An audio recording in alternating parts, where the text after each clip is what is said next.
And we're on part 3. Coolio. Part 3. Yeah. Because YouTube does this silly thing where it's just like, It won't let you stream for a certain period of time.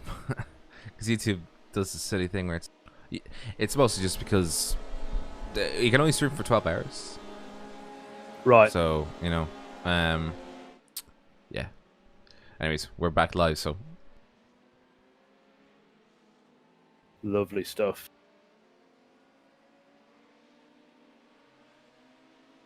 So W Racing's last lap was 4/10 slower than PPR Esports last lap. So again, it is, those guys in that car at the minute, those are two guys that are very evenly matched. But W Racing's just ran wide out of Tetra Rouge. I don't know if that's going to have an effect. No, I think he got away with it then, but it did look like all four wheels were off the track.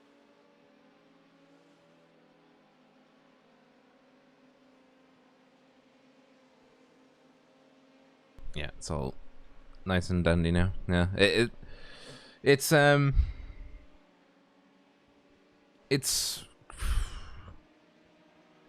of spooky. How quickly it can all and go, like you talked about earlier. It can all go wrong.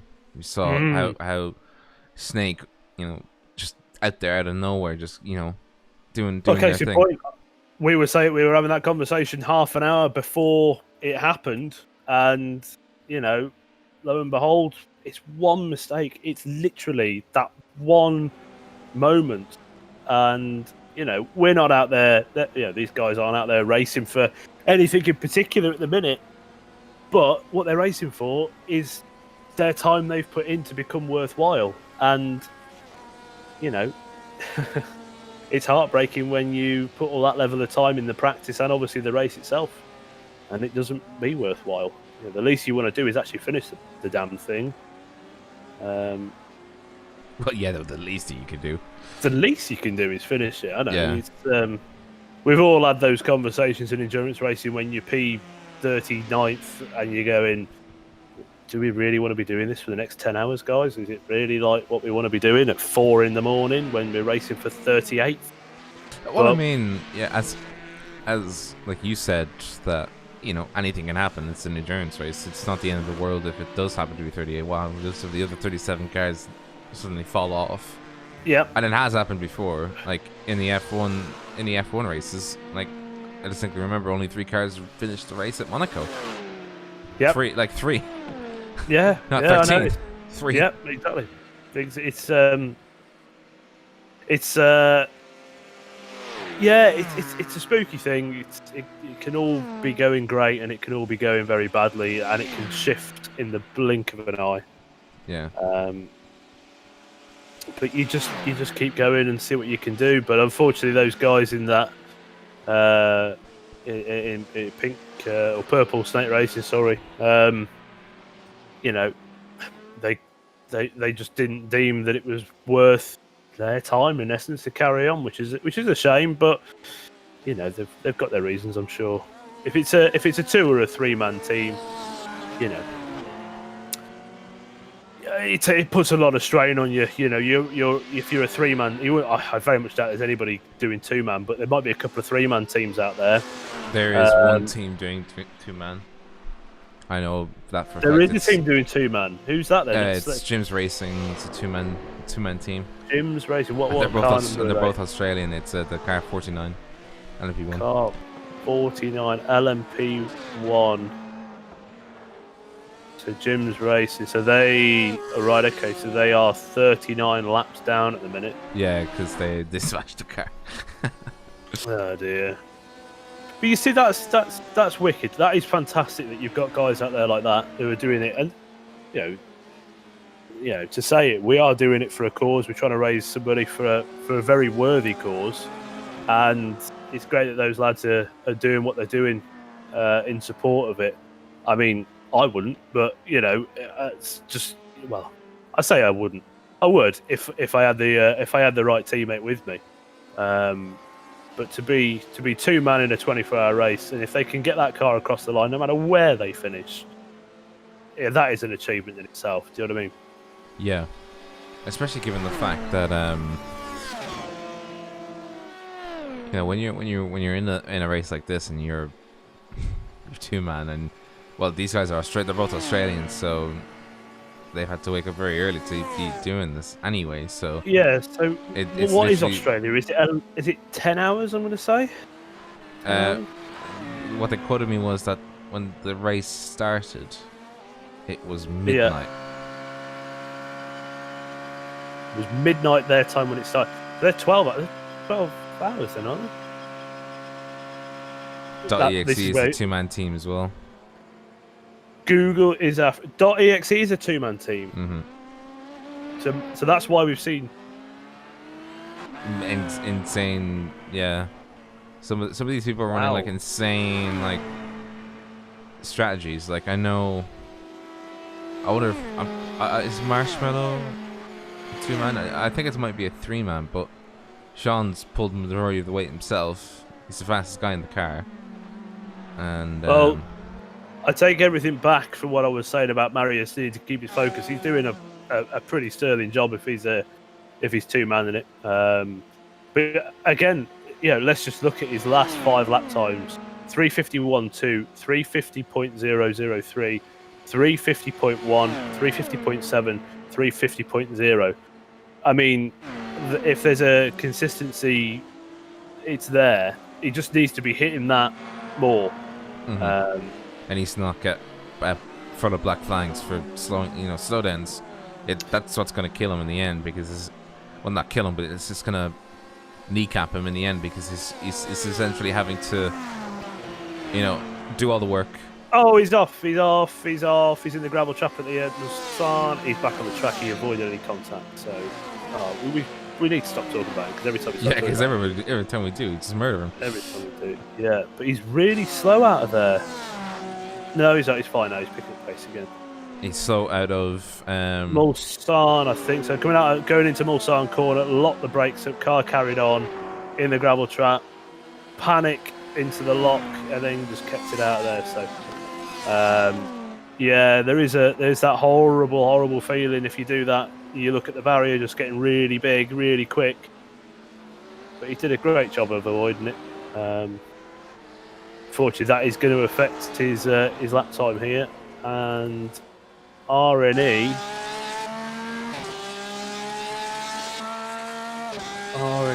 are going through Indianapolis. Yeah, and they're only 17 seconds behind them.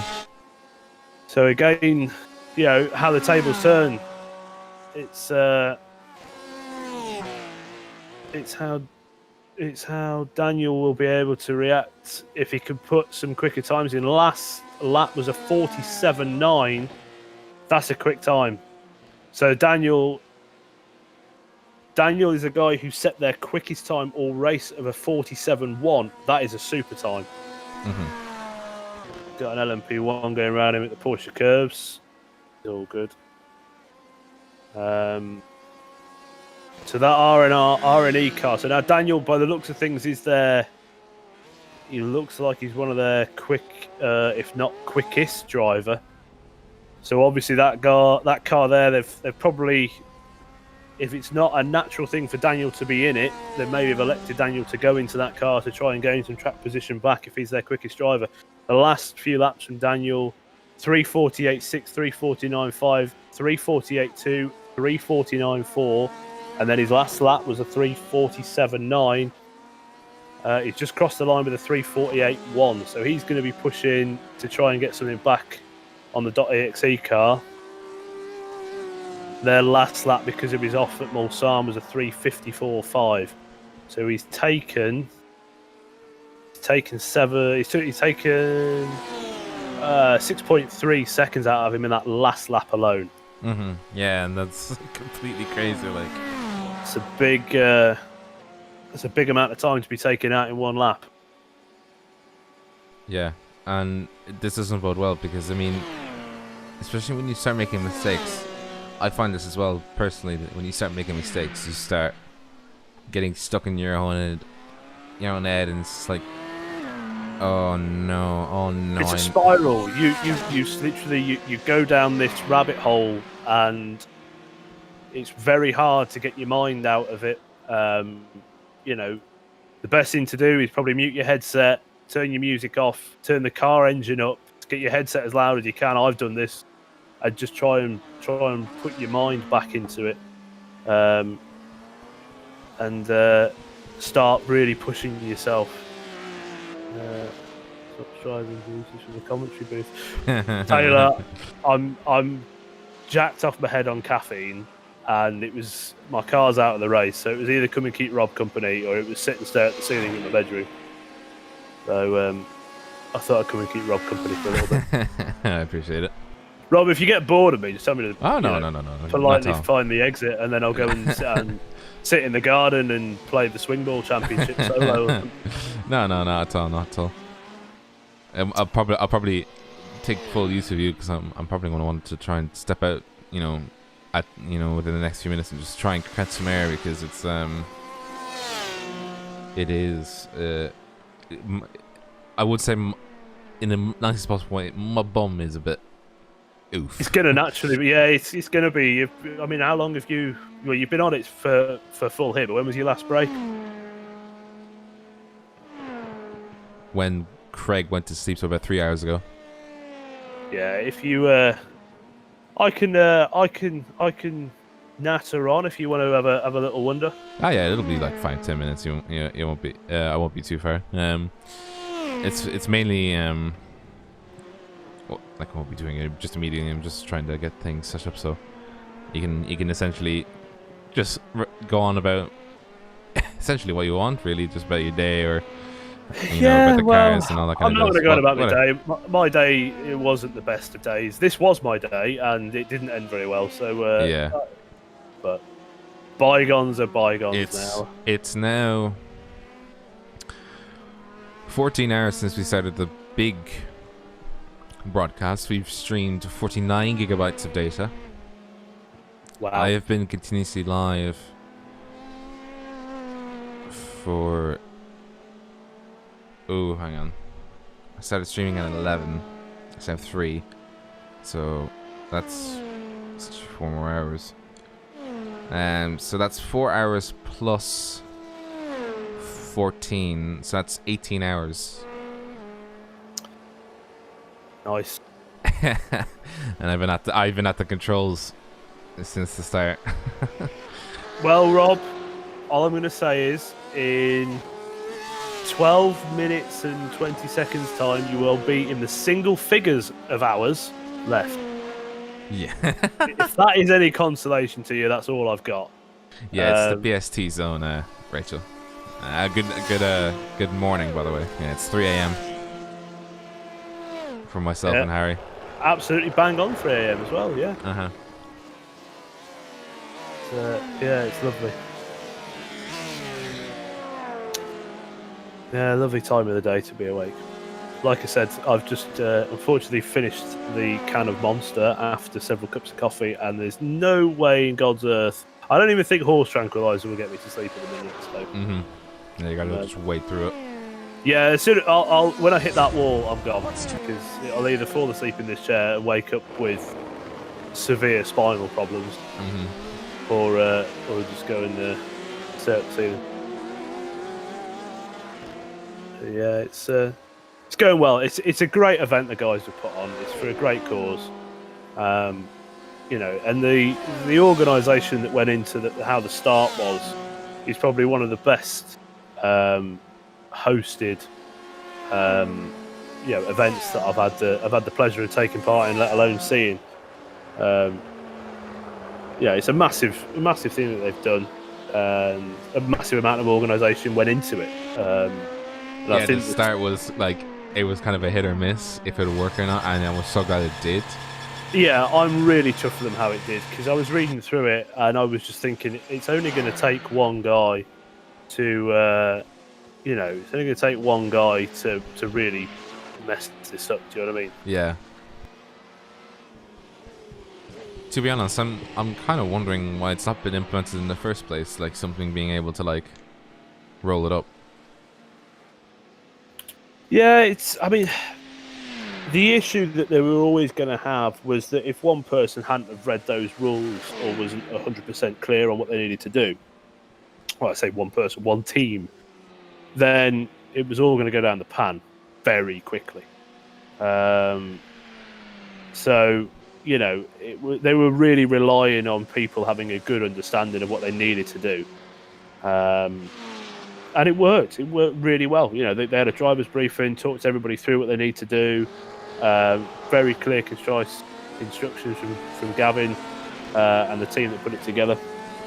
And it worked like a dream, I think. I don't think it could have gone better for them. I think he said it took him a bit longer than they thought it would do. But organising 50, you know, eager, reared up drivers who just want to get out and have a go is always going to be a tricky thing. But I actually said to Gavin, I mean, I've raced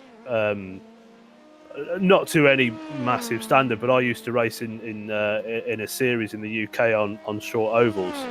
And there's one thing that it generated which took me back. I haven't raced for 3 years, but there's one thing that it was doing, and I got the feeling. And there's one thing that this unfortunately, there's a feeling as a racing driver that this doesn't really give you. Is a feeling of suspense. You get in your car for what I did, and I race on short ovals in Legends, which are single-seater bike-powered cars. You get in your car, they call you, they go around with a clipboard and they call you into your cars. You get in your car and you'd wait 20 minutes in your car, parked up, and then they drag you out on track, and then you'd park up in your grid slots, and you'd be there for another 5 or 10 minutes. And that feels like an eternity. Yeah, it really, well, you know, when you start, I remember when I started racing, it genuinely did. It really felt like forever. When in my second and third year, it was part and parcel of it. But I remember there's a lot of suspense. There's a lot of, build up to it psychologically for yourself as a driver in a real car, helmet on, strapped in. And there was a little bit of that I got, and I actually said to my teammate, because I started the race in our car, I says,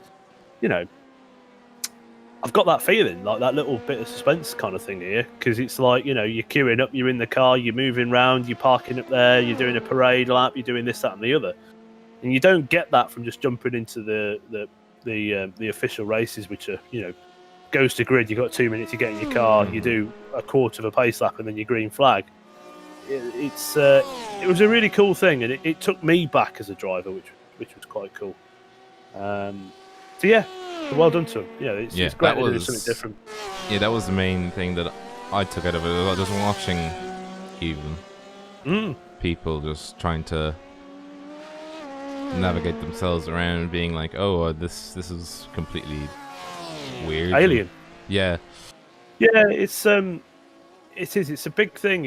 It's probably a bigger part of racing than maybe what people really understand, or maybe not understand, but maybe they kind of take it a little bit for granted. Maybe is that suspense building that goes in on a race run up. I'm talking on motorsport on a fairly low level to what I did. But you think if you were a real driver going into the Le Mans 24-hour race, you're probably going to get up at the crack of dawn.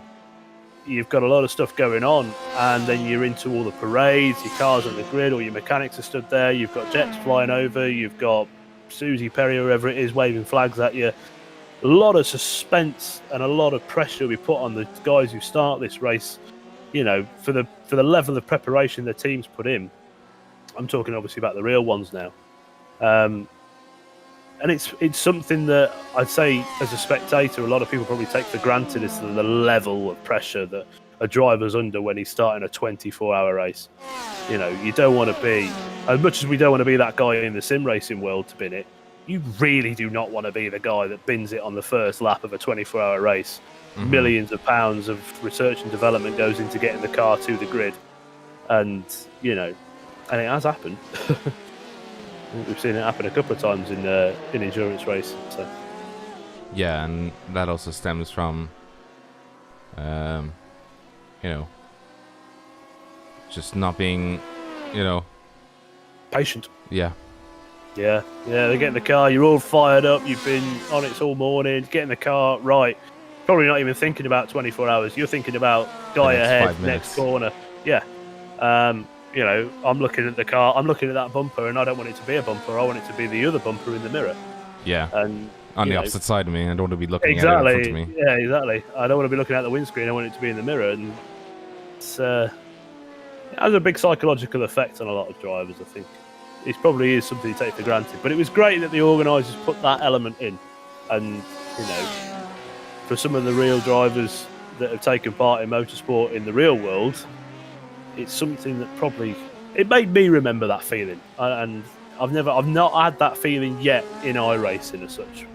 I've had the nervous-ish feeling that I don't want to be an idiot and take out 15 cars in one corner, but that suspense feeling that it created was pretty cool, to be fair.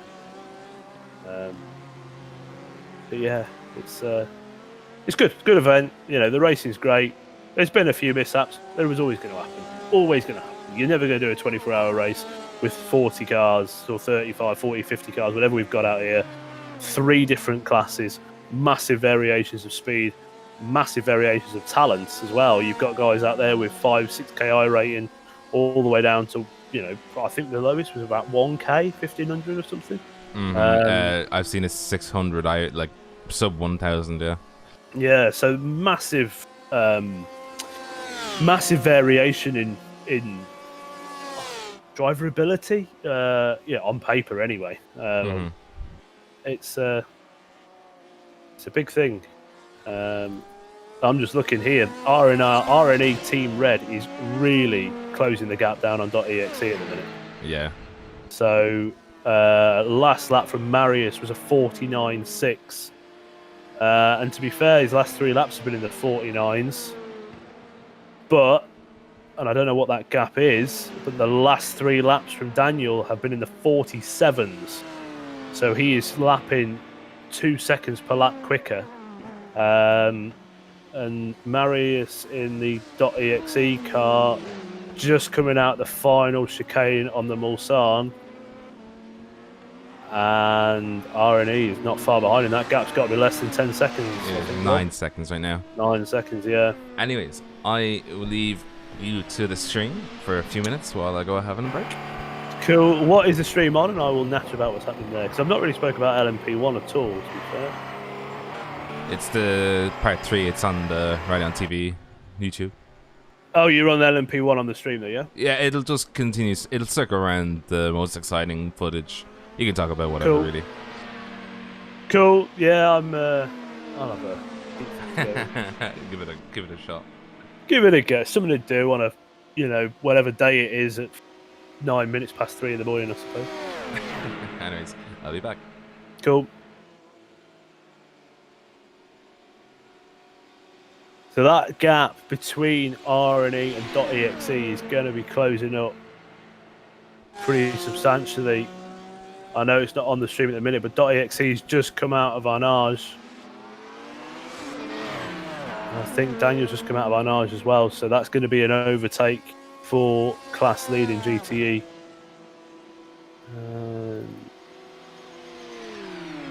Leading LMP2, W Racing and PPR are not on the same lap anymore, so there's either pit stops have played into effect there. But what you're looking at on the screen at the minute, I believe, is the leader of LMP1, which is Sebastian Parmazad. And his next rival is a lap behind, which is Marshmallow Racing LMP1. And looking here, somebody did mention that was a 2-man team, and they are a 2-man team. So there is only 2 of those guys doing a 24-hour race. Again, massive. I've never seen so many 2-man teams in a 24-hour race. I actually think Sean in that car has just brushed the barrier going through Porsche curves.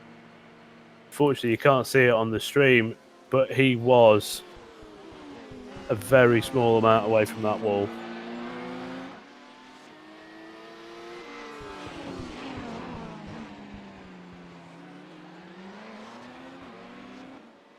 So OCM Racing look like, I think that might be a 3 or a 4-man team. That might be a 4-man team that they've got. There's 4 different drivers have been in the car up to now anyway. And they set their quickest lap on lap 234, which was only 9 laps ago, of a 2:13.3 right at the end of their stint. The William Ashworth in the car that's on the screen.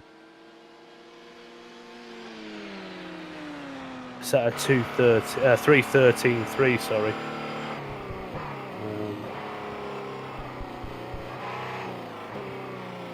The quickest time in Marshmallow Racing was set by Sean Campbell of a 3:12.6.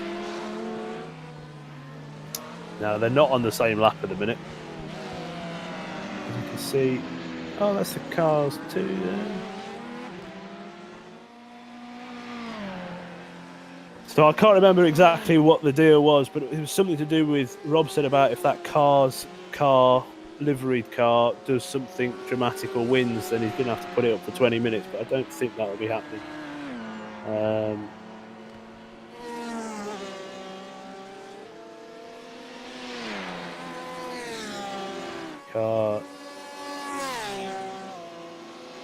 The car 74 has had a pretty uneventful race so far. There was one incident that they had, and I'd love to be able to show it on the stream, that they had in front of us around lap 120, 130.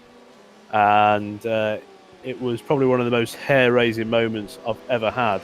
And anyone who's watching this, who's in the Discord and still awake, if you scroll up in the general chat, you will see the moment, which was very, very nearly a race-ending moment for them, as they touched the grass coming out of the first chicane on the Mulsanne and ended up completely broadside going down Mulsanne.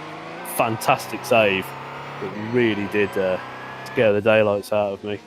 And that is a simple overtake into Indianapolis, coming into Arnage.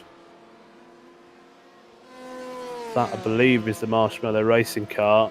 So Sean Campbell in that's just done a 3:16.5 of his last lap, in comparison to Sebastian's time of a 3:15.3. So OCM is still pulling away.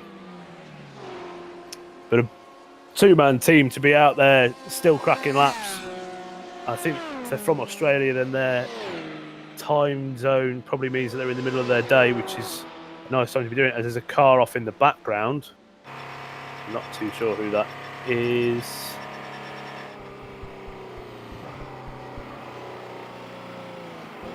It's a Grey Wolf Racing.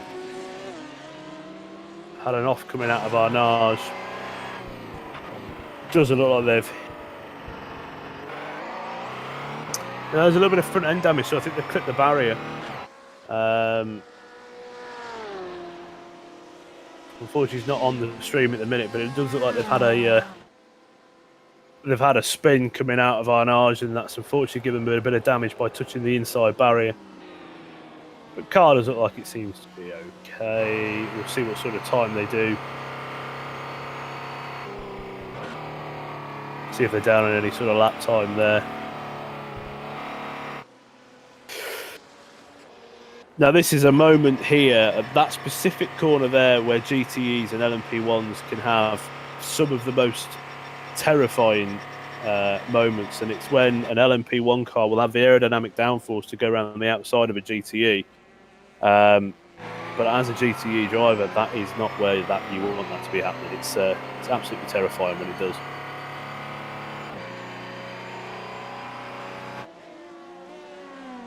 So the gap between the two is still over a lap in LMP1. Don't think Marshmallow Racing have got outright pace to get that time back, so it's going to be all on. It's going to be all on strategy if they can, or unfortunately, if something happens to OCM, they're going to be able to get a position. But I've got to say it again that they're doing an absolutely fantastic job. If it's a two-man team, that's a serious amount of effort and work to be in, and there's still a hell of a long way to go. With just 9 hours and 54-ish minutes remaining of the race. So unfortunately, they've still got a hell of a long way to go. And hopefully they've got a substantial amount of energy drinks to keep them in it, if they need that sort of thing anyway.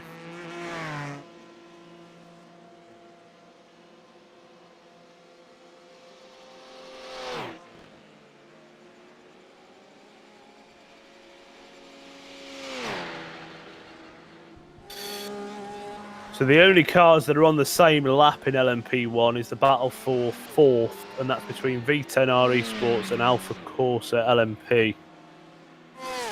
And those guys are on the same lap, quite far apart on track, I believe. V10R looks like they are... I think they're on Mulsanne. Okay, so V10R coming down into Mulsanne corner. Alpha Corsa are going through Porsche curve. So they're on the same lap, but the gap was probably over 3 minutes, probably around the 3 minute mark, 2.5 to 3 minutes.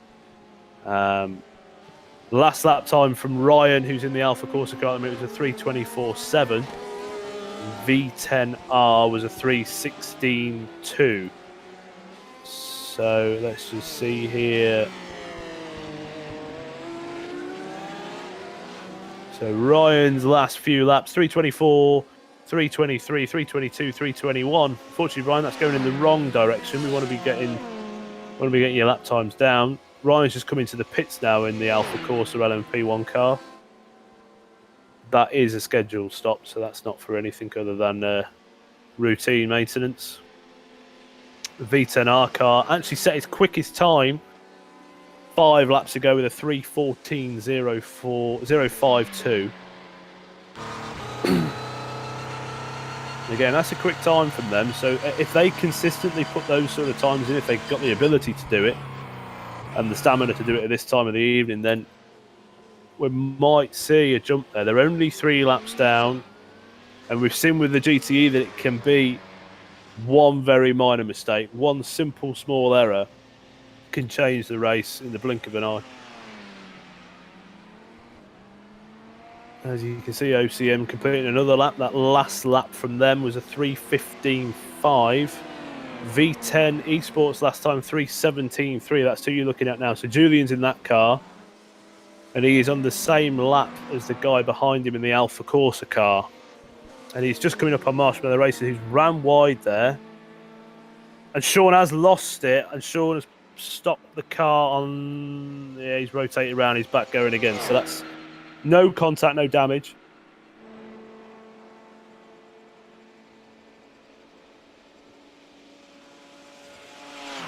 Yes, I'm just watching with Sean now just to make sure that car's how it should be.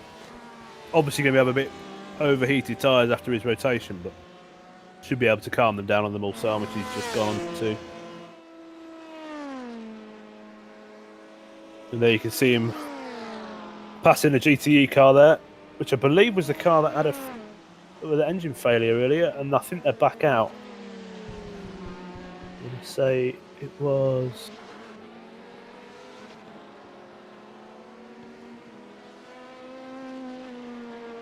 It's a Strangle of Motorsport. Ed Smith's in that car. That is the car that had an engine failure, which you've just seen Sean Campbell overtaking. So they've obviously got it repaired and got it back out, which is great. That's what we like to see. Don't give up. It would be fantastic if every car that started this race was to finish it. The reality is that won't be happening, but I think on the retirements front, I'm just looking here as to how many cars we've got in it. So by my reckoning, we've got 1, 2, 3, 4, 5, 6, 7, 8, 9 retirements. So that's not a bad number to have at all, considering the 48 cars that started the race. We have 39 still in it at the moment. As we're on 3:04 behind the wheel motorsport. So Daniel E. Smith's in this car. Last lap from him, 3:16.3. And again, their quickest time came at lap 196. They're currently on lap 244. Daniel's not far off the pace. His last 2 laps, both 3:16s, which is a very respectable time.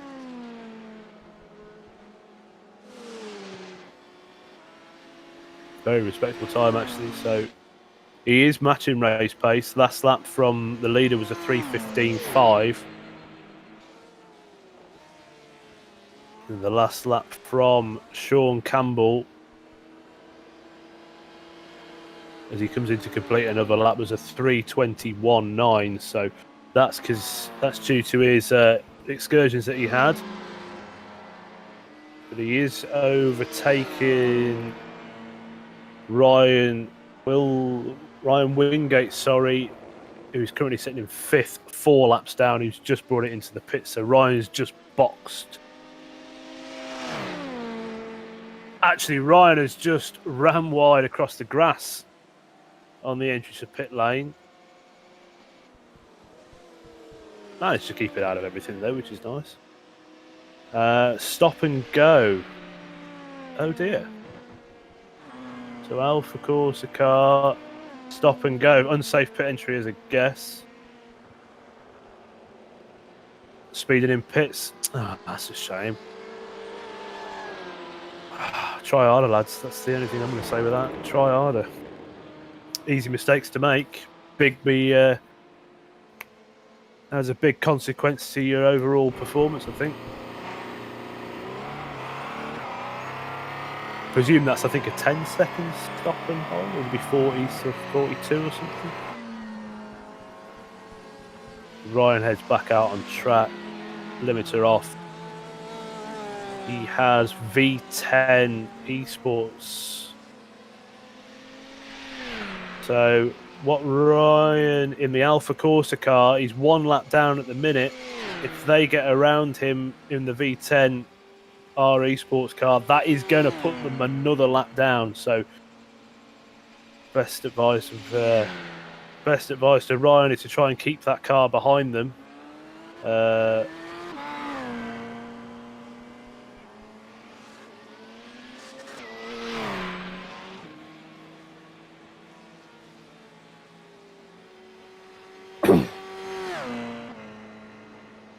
Yeah, I bet it's OCM's just out there doing the thing at the minute. They have gained another lap on Marshmallow Racing, so they are now currently 2 laps, probably through the pit stops that they've managed to gain that extra lap on their opponents. But Marshmallow Racing is the nearest car back to them.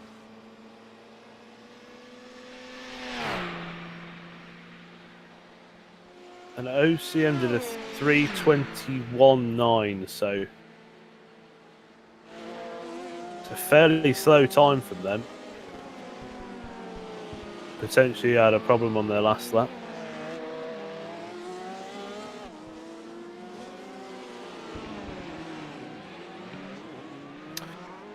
The Sean's just going around and putting another lap on the 4th place LMP2 car, which is Scuderia Racy McRaceface. That's an interesting name. We'll go with it though. It's cool. It's different.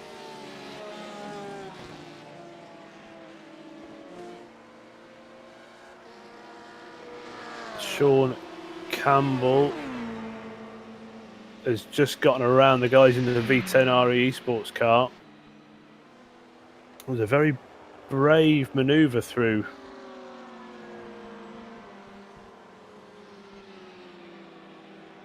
Forgive me, it wasn't them.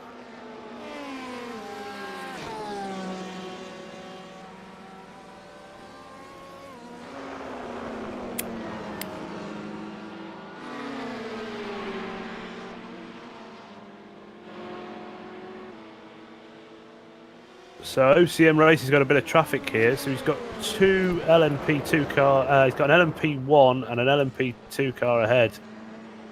So let's just see how he navigates his way through these.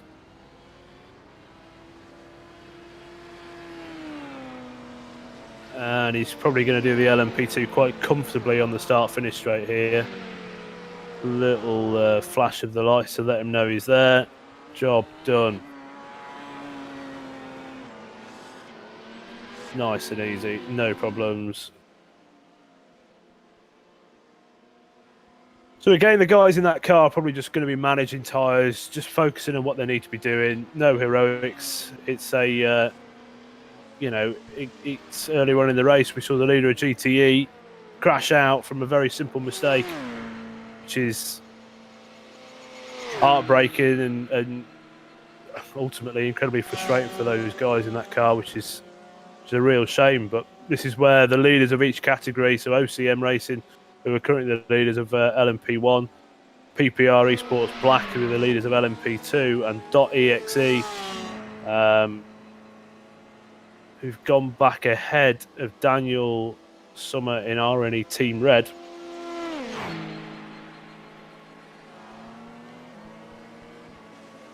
Which I believe is through pit stops.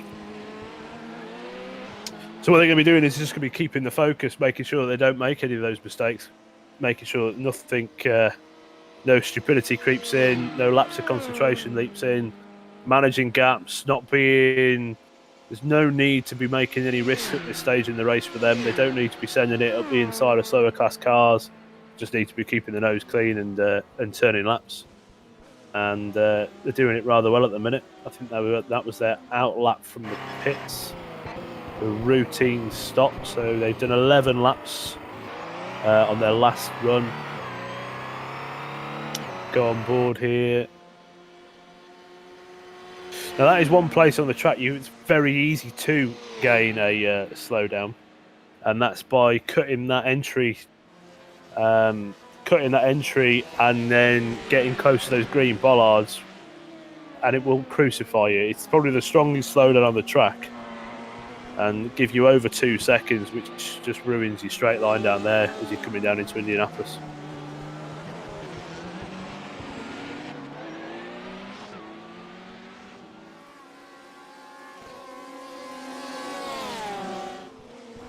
So out of Arnage. Fairly easy race for them at the minute. Sean Campbell's just overtaking the, I think, the only surviving Ferrari. I think there was 2. There was an orange one that unfortunately retired quite early on. But that car there.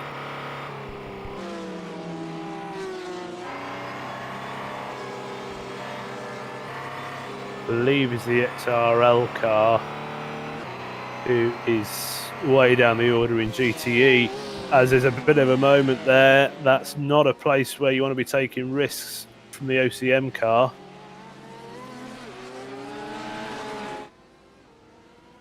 Finds himself in a bit of traffic here. He's got the second place car of GTE, I think, ahead of him. Makes it look fairly easy though. As soon as he hits the boost button, he's gone.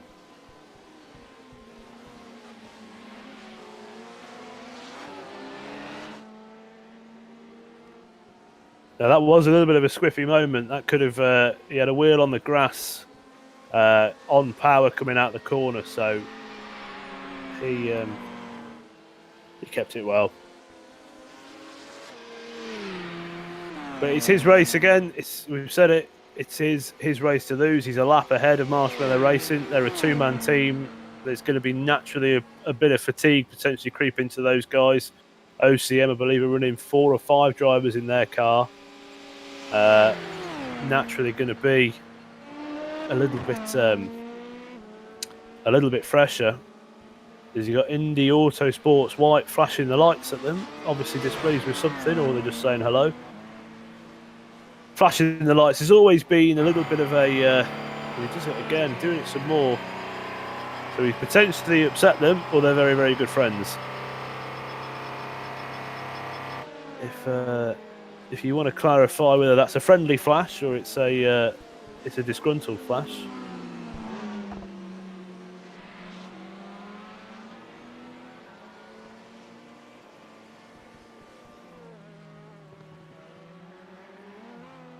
Looking at it here, Indy Autosports White, which is currently down 17 laps behind OCM, they are sticking with them. So they're not pulling away. And we're looking at Porsche versus Audi, I think. They have got a little bit of traffic up here to contend with. So we've got Mike Gottrup, who is in the Elite Sim Sports Porsche. They should get him nice and easy on this straight, which they do.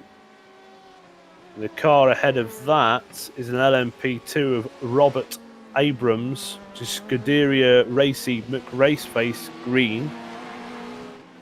probably, I say that probably might win the prize for the most interesting name of a race team out there today.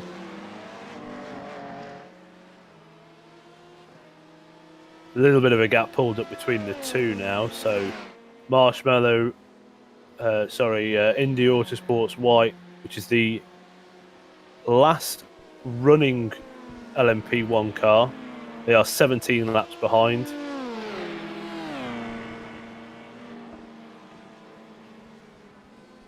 And the gap's now backed off quite a bit, but there's a car in the barrier. And that is the leader. That is the leader that's hit the barrier. So, wow. So this could put Marshmallow Racing in a position to gain some track place back. Now, will OCM bring it into the pits? They're bringing it in. So the damage on that car, and if only Rob was here, we'd be able to see it a little bit closer, looks fairly substantial to the back end. The car is crabbing down pit lane. And that left rear looks slightly more cambered than it did before. So that is some major damage to the left-hand side of that car. That is the leader of LMP1. Unfortunately, Rob is not here to get a replay of what happened. And also, unfortunately, his pit stall isn't illuminated very well. But you can see there, that is a hefty whack down the left-hand side of that car. Rear wings all out of place.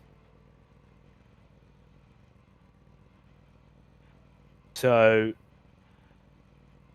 proverbially, the team will go to work trying to put that car back in some sort of racing order, but it's going to be as to how that car's going to perform as it gets out of the pits. And it's going to be whether those guys deem it drivable or not.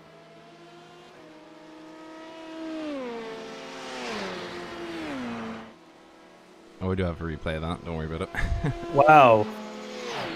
Don't go ever again. That's the leader of this race, putting it in the barrier through Porsche curves.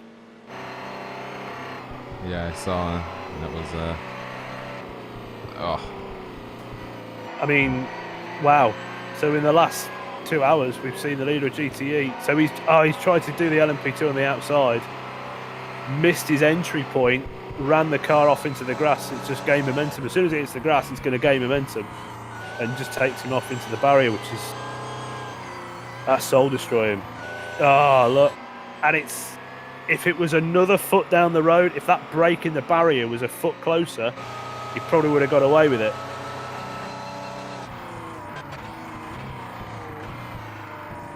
But he's still in the pits at the minute, so that is not a fast repair job. That is a required potentially, or even optionals. But he's just leaving the pits now, so let's see what sort of state that car's in as he comes out the pits. Simple mistake. So he's back out on track. Marshmallow Racing are just going up into Dunlop. And OCM are just coming through Tetra Rouge. So the gap on track, even though there's a lap splitting them, the gap on track will probably be around the 15 to 20 second mark, Rob? Somewhere in the region about that, yeah. Yeah, they lost about 2 minutes. Yeah. 2.5 minutes getting that. It's a sizable clout, and it's the whole broadside of the car that's took a chunk, so it's not... it's going to be interesting to see what their performance is like in a straight line. So I'm on them here. So they're at 295, 300, 30, 310. They're at 329, 330, 331, 332 as they hit the brakes. So I wonder if they had their fast repair left. They definitely didn't use it because the body parts were popping out.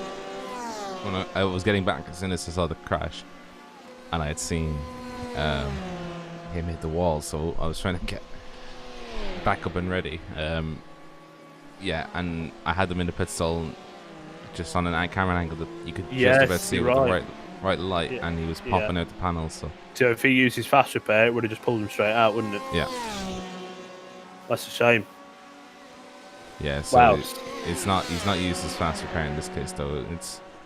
He's gotten away with murder, really. He really has. If that car's still, but it's going to be very interesting to see what the variation is in lap times between the two.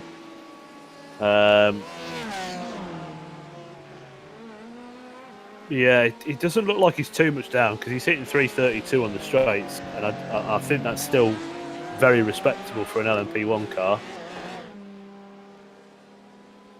Marshmallow Racing are just going into Indianapolis now. And down into Arnage. So they're coming out of Arnage while OCM are just going into the Porsche curves.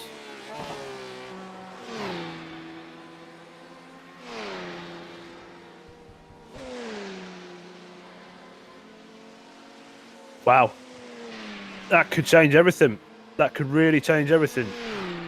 Yeah, especially if he's down on power. If he's down on power, but the other thing, from the nature of how he hit that barrier, that could have caused suspension trouble, which could change his steering angle.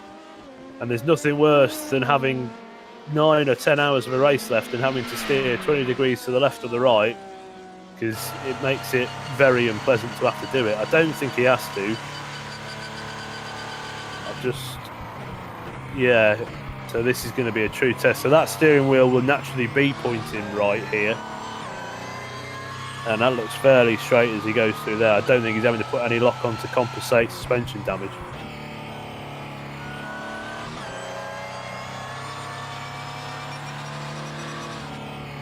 Yeah, so he got very lucky with what Thomas did. Very lucky.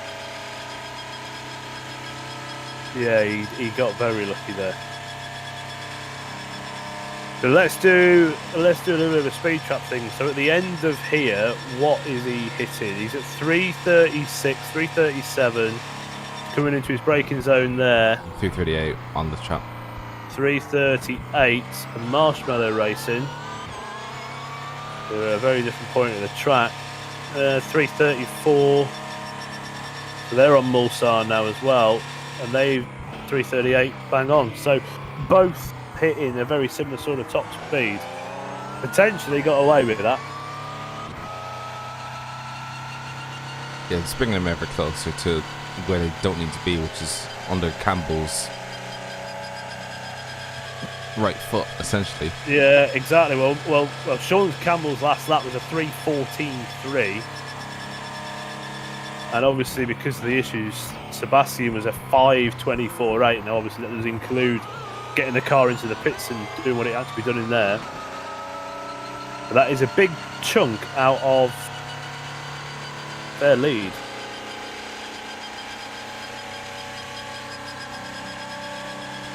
A couple of Australians at a French track in a German car have just been given a small little lifeline there, I think. It just depends on what they can do with it, really. Yeah, it does. It does. It's and like we've said, fatigue can be everything, and they might be fresh and all right at the minute, but in another 10 hours' time, it might be a different story for those for the Aussies.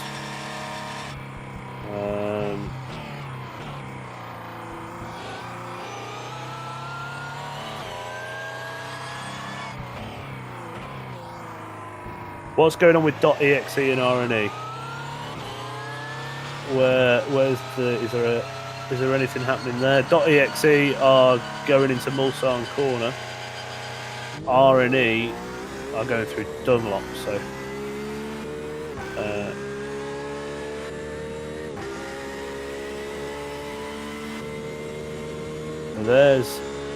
they're quite apart. They're quite adrift on track.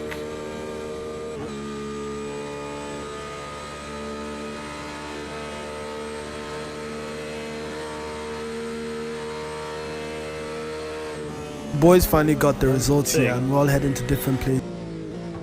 So RNE are going to be to Daniel Sommer in that R&E car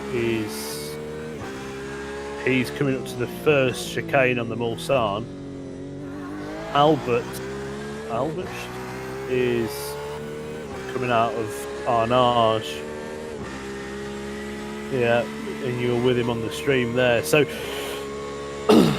and this is a part of the track, Rob, where this is the trade-off for your aero. So, as he's going through here, you can set a car up at Le Mans to either do this part of the track really well, or you set it up for the rest of the track really well. Mm-hmm. And he's just had an LMP1 probably to go the day, and another one, or LMP2s even.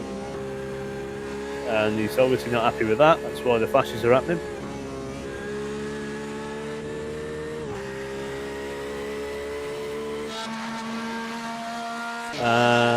He kept that quite clean, considering that his entry into Porsche curves was compromised heavily. I think he did fairly well there to still maintain it through there without any major hiccups. It's with the nature of that, it's a very fast and flowing, and you're always fighting understeer as you go through there in a GTE car, I found. And once your entry is compromised, either by overtaking cars or something like that, it really can throw you out for the whole of it. But yeah, it's what have we got on track? Have we got anything on track who's near each other? We've got 3 LMP2 cars on the same lap. Stage 1 yellow.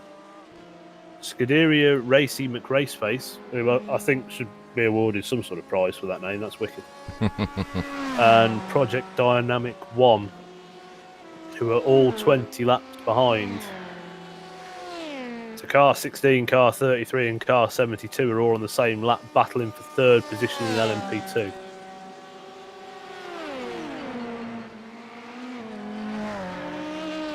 There is Valhalla Simsport Crimson fighting V10R Esport, only 15 seconds behind them.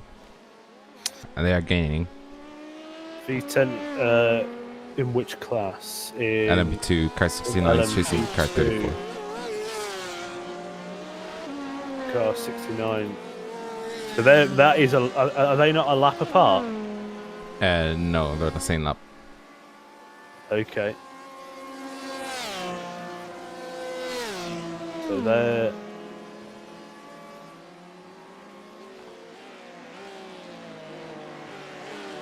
So car 69, who is, I believe, who you're with at the minute, is coming up on Ed Smith. And Ed Smith was the unfortunate car, I believe, that had that engine failure. They've got decided that to carry on, which is what we like to see. I believe it's that car that had the engine failure anyway. It was, I think. Yeah, so they've decided to stick with it.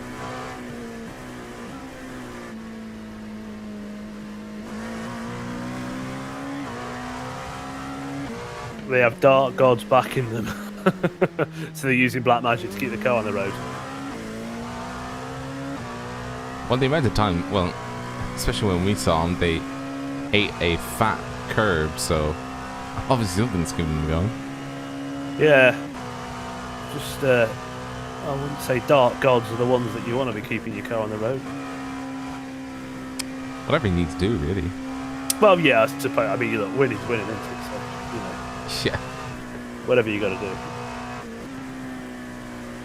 So V10 Esports are coming on to just enter the start-finish straight, whereas Valhalla Simsport is just coming out of Porsche curve. So that gap there, not... I think V10... Yeah, so V10R Esports are on an outlap. Their last lap was a 450.8. Jeffrey Collinson in Valhalla Simsport Crimson did a 336.6. Sorry, 336.1. And he has been in that car for 8 laps. So he's 8 laps into his stint. Do you know how many laps an LMP2 car should do on its fuel? Let's have a look. 1, 2, 3, 4, 5, 6, 7, 8, 9, 10. So I think it's about 10 laps. So 1, 2, 3, 4, 7, 8. So he'll be coming in. It does 9 laps and 10 if you fuel save. Thank you very much for that. Okay, so if he can do 9 or 10 laps, he's got a lap or 2 laps left. Thank you very much. Forgive my ignorance with LMP2. I haven't even bought the car yet. I really should, because I think I've got about every other thing in iRacing. I did the tragic thing of adding it up the other week, and the tear was brought to the eye. I bought the Corvette, but I've not bought the LMP2 yet. Have you got the LMP2? I have both. Wow. Have you driven it much? I drove it for like a bit, and it was really nice, but I didn't drive it more than that. Didn't have the time. No, I've not cracked a lap. I bought the Corvette thinking that we could run the Corvette in this event, and we were all buzzing because we were like, new car, yeah, let's send it, let's go for it. Realistically, if we'd have gone in the Corvette, we'd have been P nowhere and probably given up about an hour in, because we were doing like 355s. But it's that thing now where they're going to have an issue with car numbers. I don't think we'd even start getting into that conversation.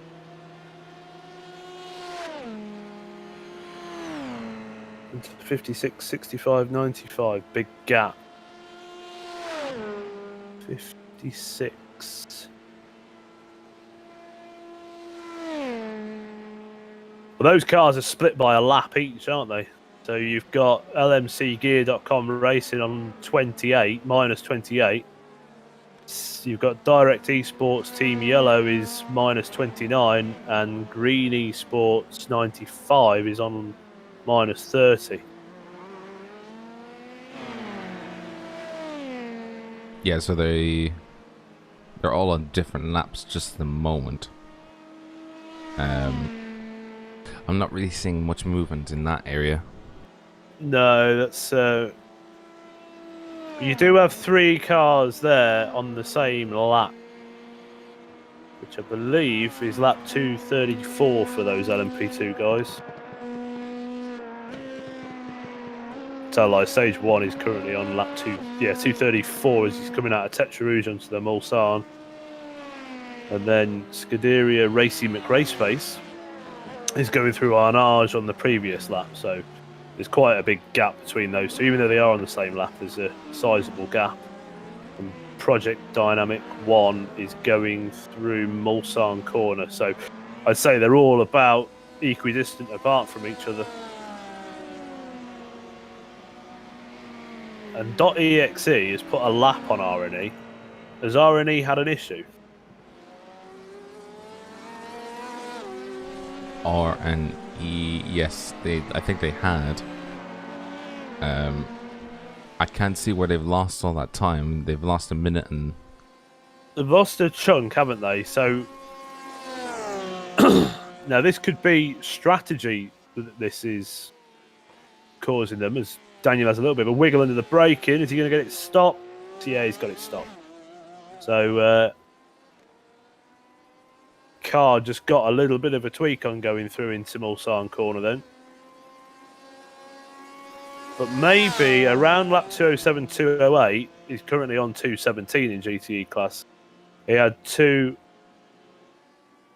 blanked out laps, so that might be scheduled stop. But this comes into strategy now, because if they're losing a lap on their strategy,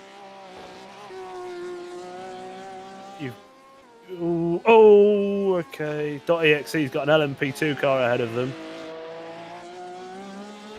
which is Scuderia Racy McRaceface, who just got it all out of shape coming into Tetra Rouge.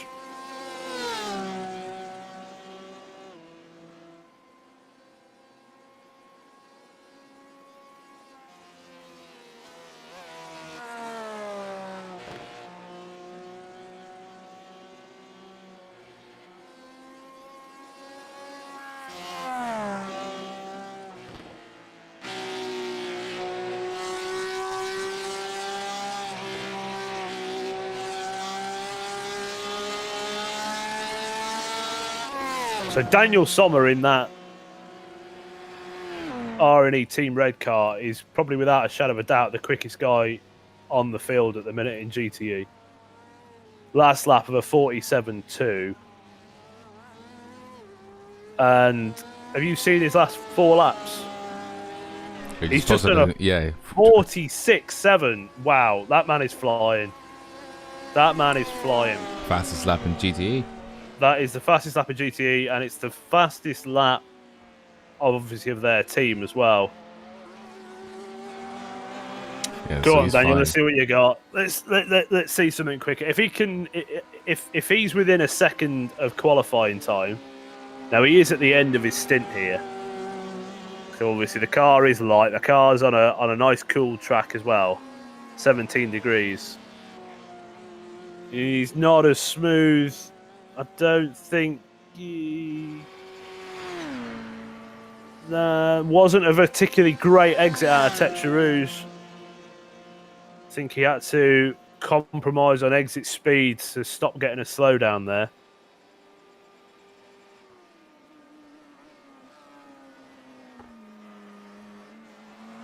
But that was over 300 Ks into the first chicane. Yeah, you just hit 301. So he is didn't hurt him too bad, because if you get a bad exit out of there, it's going to obviously have an impact on the other end. Even though it is quite long, if you get a really bad exit, then you're probably going to struggle to hit over 300. Yeah, I think the goal for most of these drivers is 301, 302, coming down Mulsanne. With a clean car. Yeah. Yeah, you've got no hope if you've got aero. If there's any aero damage, then you're knackered.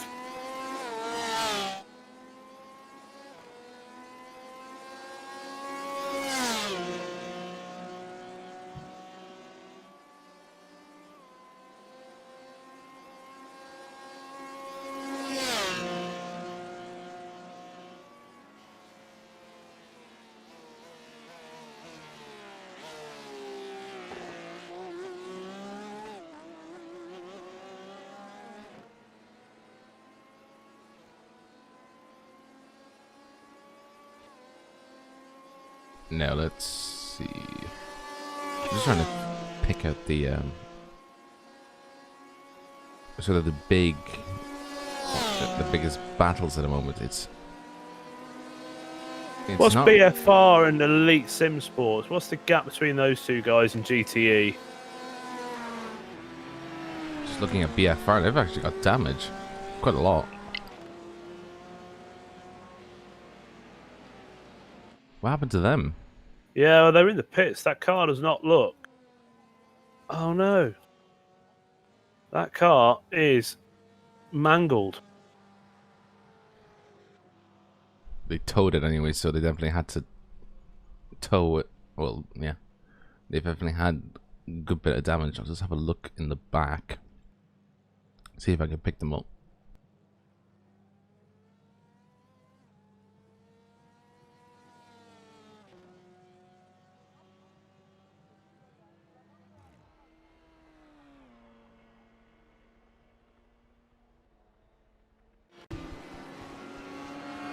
Oh no, I see it.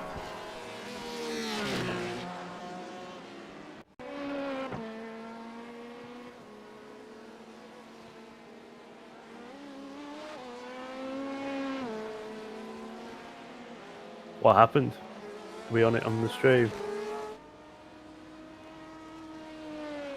I think I do anyway. It didn't happen on the stream, but it's definitely happened somewhere. Just skip forward. That was close. Yeah, just skip forward a little bit. It's easier this way. Oh, they missed a Porsche, the first Mulsanne chicane. Mr. Porsche. The cars. They lost it in Gulf. I know that much. Oh, no. Their engine's struggling. This is. Oh no. So they've had an engine failure, have they? I think it's more than that. I think the car was damaged at some stage. Probably when at that incident in Mulsanne. So I'm going back through the laps here. The damage occurred. The damage occurred quite a while ago. The damage occurred on lap 203. Yeah, 203 is when that damage occurred. Yeah, and they obviously tried carrying it around for another lap, and then they lost it. So. Well, they kept it going for a period of time.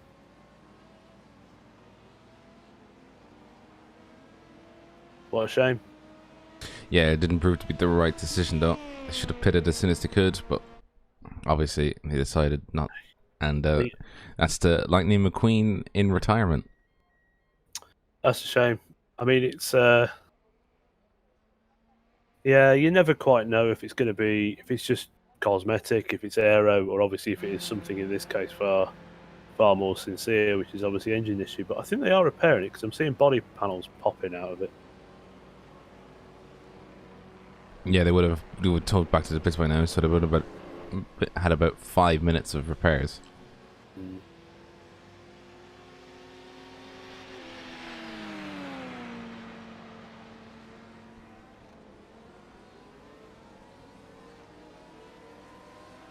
What a shame. But let's just hope they can get that car back out and give them something to race for. So they were on the same lap as Elite Sim Sports.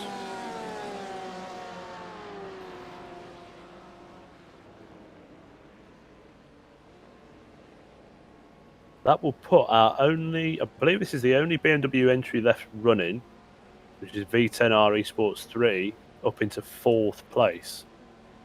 And that is only 2 laps behind the leaders. Now, CCTS Esports has put themselves on the same lap as RNE Team Red and .exe as well.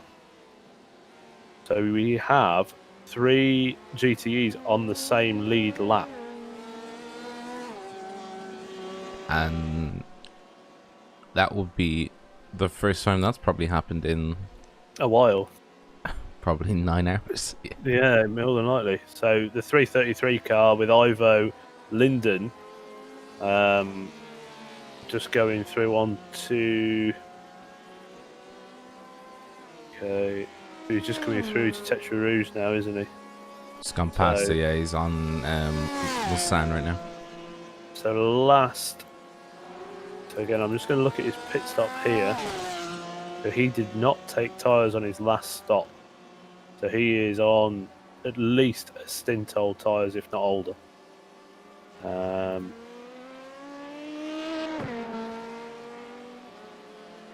again, Daniel's still doing absolute missions in the R&E car. Last lap of a 47.046. I think he's just about to complete. No, he's not. Forgive me. He's just completed that lap. So 37.235 was Daniel's last lap. So his last 1, 2, 3, 4, 5, 6, 7 times have all been within a second of each other, all in the 47s, apart from his 46.7 as well. Daniel's really moving in that car. SimSport Green, sorry, .exe Esports Green, who are coming into, I believe they're going into Indianapolis, I want to say. Yeah, they are. So they're coming through into Indianapolis at the minute. And Daniel Sommer in the R&E Team Red is on the Mulsanne. So there's still a big gap. A lot of time he needs to make up. Because we've got cars off there. So that's CCTS Esports goal, isn't it? The main thing for CCTS now is to not make mistakes and just wait for the rest of them to scupper their chances, yeah. I don't think they're going to beat them on outright pace. No, well, he is on a different lap, isn't he? My apologies. So Linden is on a previous lap. But that is an exceptionally clean car, I think. That Probably is one of the few cars left that's not got like major cosmetic damage on it. It's not got a rear wing made out of lasagna. So he's kept it clean, and that is a major key in finishing and also finishing well in these endurance races.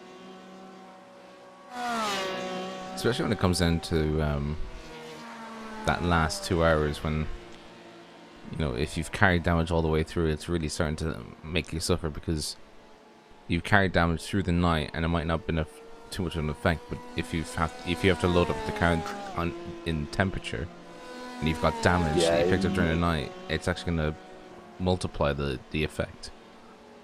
Well, the killer is you have a car in the night that performs precisely how you want it to. The issue is it's dark, so you're slightly not disorientated, but your situation awareness. Yeah, exactly. Is compromised, and then you get into the early hours of the morning where you've got the lights, you've still got the track temp, which is great. But then, as the day starts to creep on, the track temp starts to creep up, grip starts to creep down, and then if you do have an issue where there is where the car is obviously aero damaged at that point, you then compromise on many different factors. It can really throw you off as a driver in the early hours of the morning as he runs. I think coming out of Tetra Rouge, we're about to do now. I think he ran slightly wide here, but I may have got away with it, I think. Have there been many launches of space since part 1? No. Has there been many launches in space since part 1? No, there hasn't. Thank God. Is this still a thing? What's this in the general chat here? Oh dear. So our friends who have managed to put a brand new engine in their Porsche, looks like they've had an accident with Simon Van Dijk in an LMP2. So I don't know whether you're able to shed any light on that one. I'll take a look. That is the 29 car of Snell Jelly Sims Esports. Gel. We'll go with gel. It's a 4X, so I know what to look for.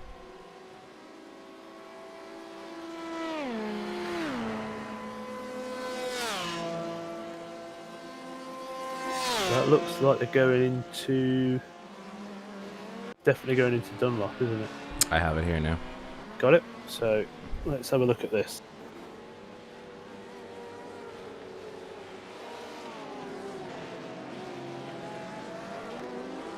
Okay, so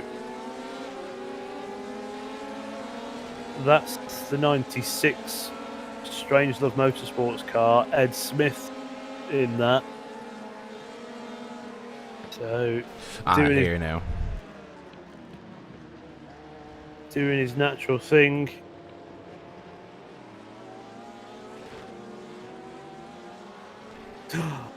That. So which LMP is that? That is the 29 of Snell. I think it's Snell Gel Sims Esports. I probably pronounced that all manner of wrong, but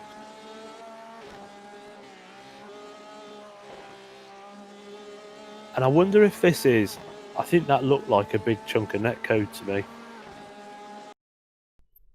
Look at the shop review. Why is he launching it like that in the first place?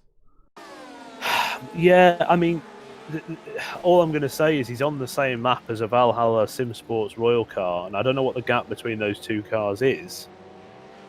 But again, he probably doesn't expect.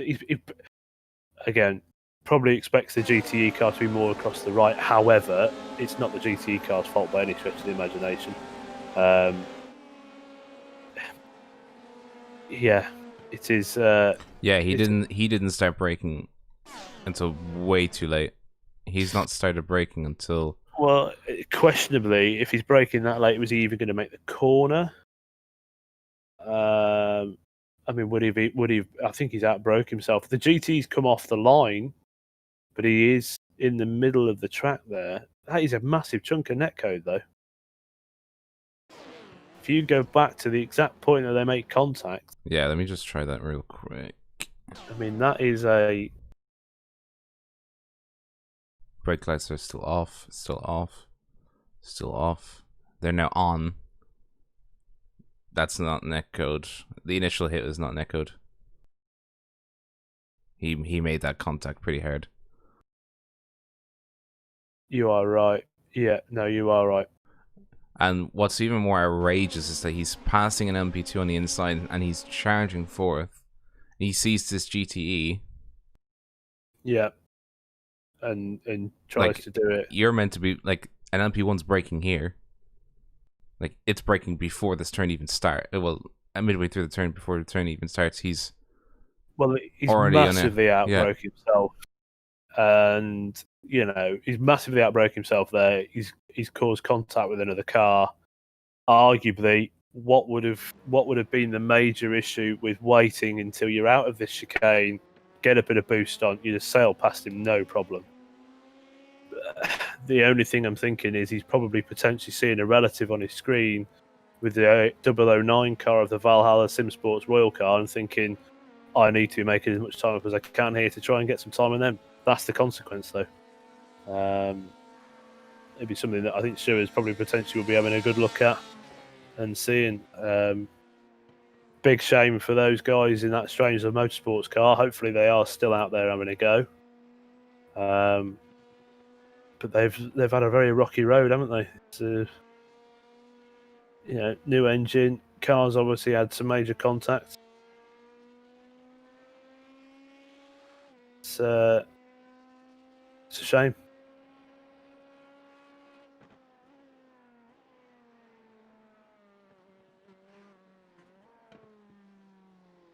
It's a real shame. It comes down, it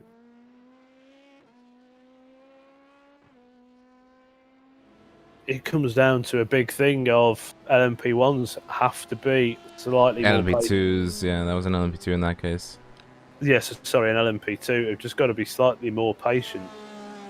Because at the end of the day, we've still got a long road to go. There's still a long way to go here. There's no need to be making these sorts of,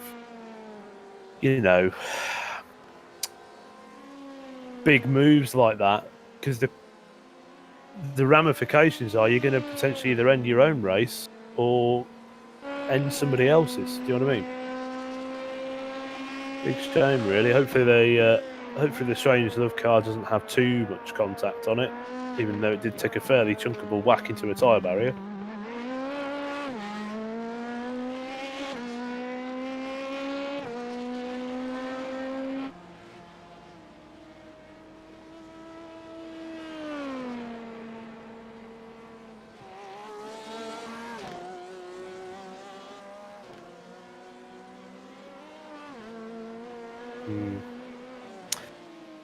Yeah, it's one for the stewards to have a little nose at that and make a call on it. I think I don't think that GTE car was doing anything wrong. If you're being super analytical, potentially he was in the middle of the track, but ultimately, I don't think you'd be expecting an LMP2 car to send it there. And ultimately, the LMP2 car ran in the back of him. The GTE car can take any line he wants. It's his line to take as the car ahead, isn't it? If he wants to be inside, outside, upside down, whatever he wants to be going into that corner, he's the car ahead. He has command of the line. LMP1s, LMP2s get around GTEs. GTEs take the line, faster cars get around them. It's their responsibility to not drive into other cars. But they're still out there having a go. I'm watching them now. So Adam Oliveri is in the car. Still turning laps. Down 61 laps behind the leader.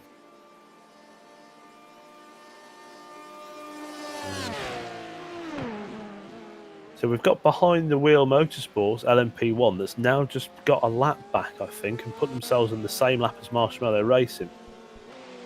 So you might have potentially a battle creeping up, or it might be pit stops that's pulled them together, but potentially a battle creeping up for second place in LMP1 at the minute.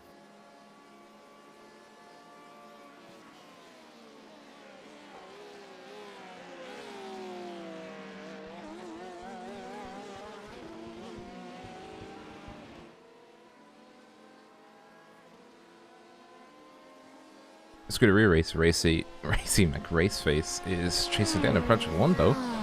Well, it's chasing down, but he's lost about a second to that last lap.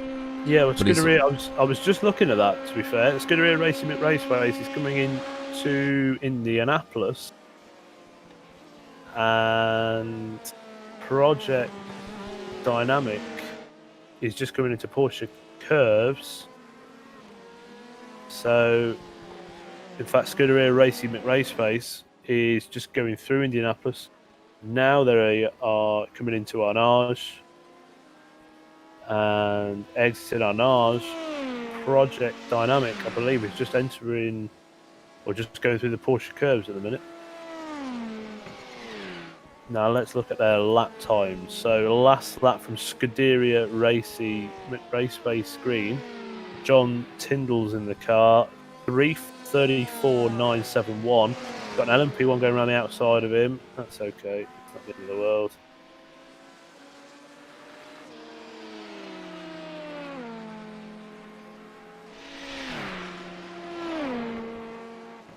So let's have a look at these lap times as they come across here.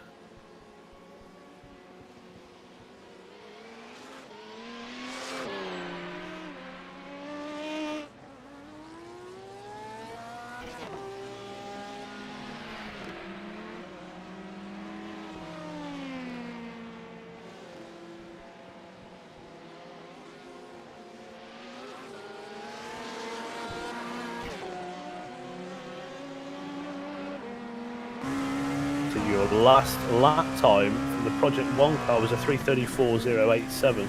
Last lap time for Scuderia was a 3:35.3. So they've lost a tenth there. No, sorry, they've lost over a second there, haven't they, in their last lap?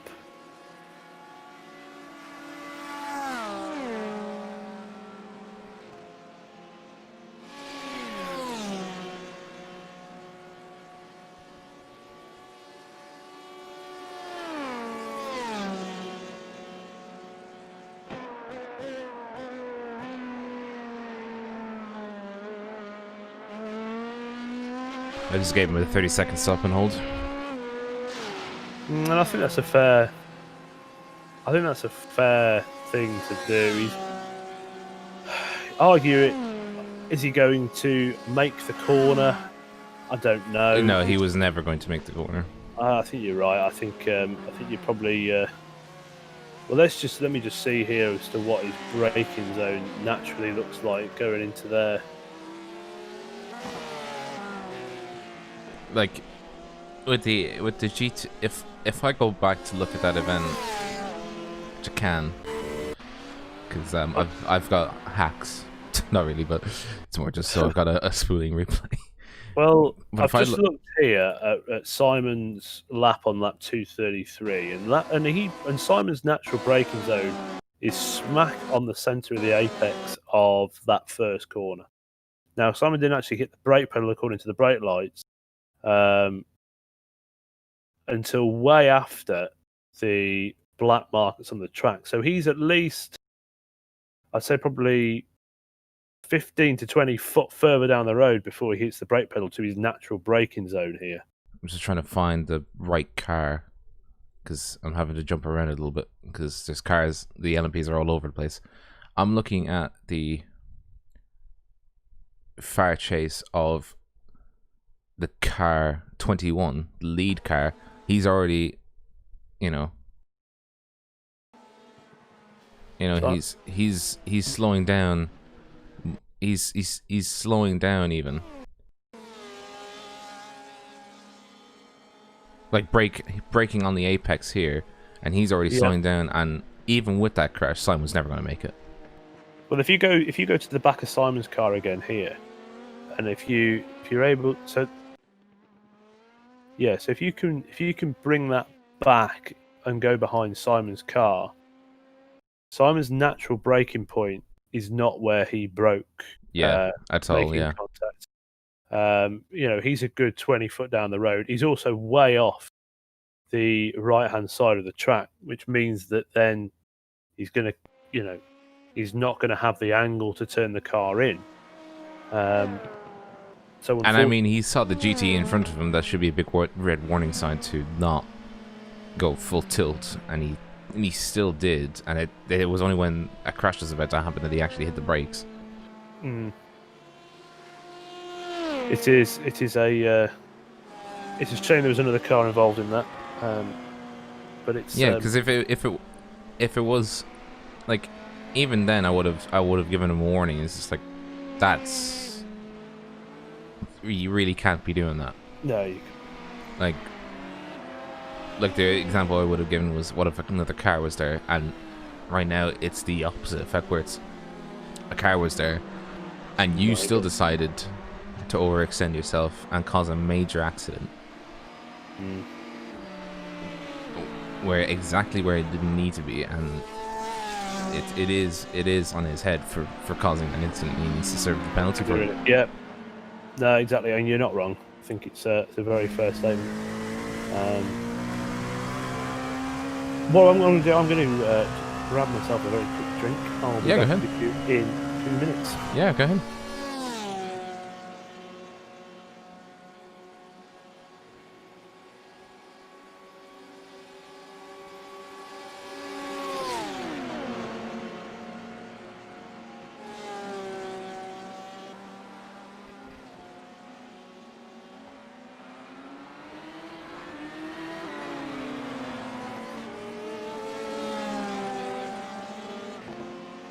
What are the GTEs doing? The GTEs are doing.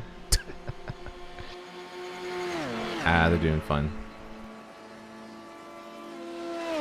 .exe is leading the pack, being chased down by R&E. 49 seconds is the gap right now between them and .exe. CCTS is just under 2 minutes behind R&E. They're doing pretty well. V10 or Esports 3 is almost a lap down on them, as is Fater BR. Unfortunately, BFR Racing has retired, so no more red Mr. Meme car. I'll keep him in my heart.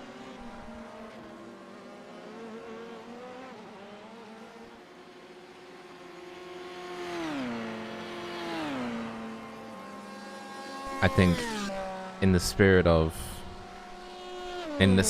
the boys and cars, I'll give one last image.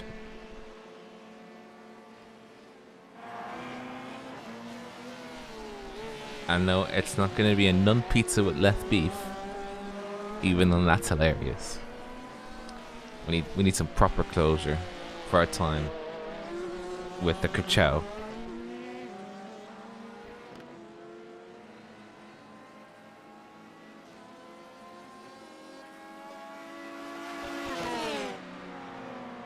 Press F in the chat, boys.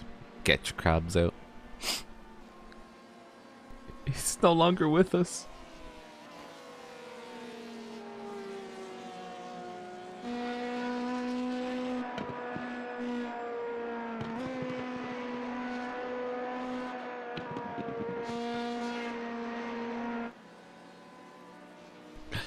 Okay. You know, just you bang out your Fs.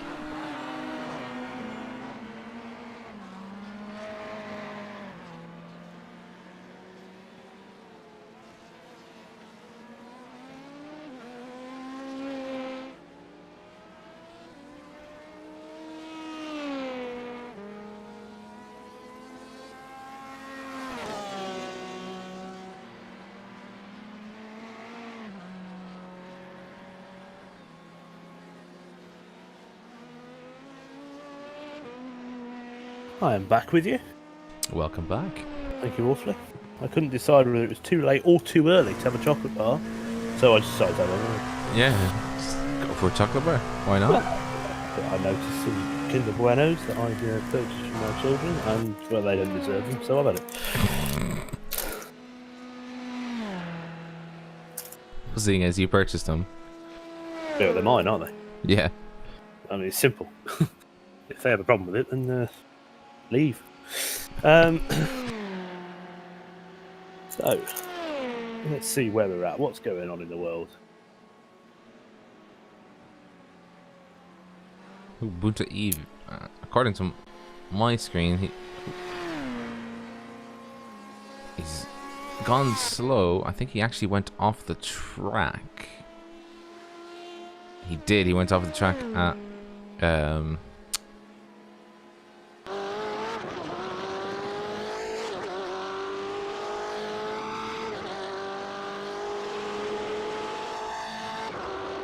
oh, the Desert Gulf. Yeah, he went off the track at the Desert Gulf. So this is our second BMW entry, isn't it? These guys had a bit of an off earlier on in the race, I noticed.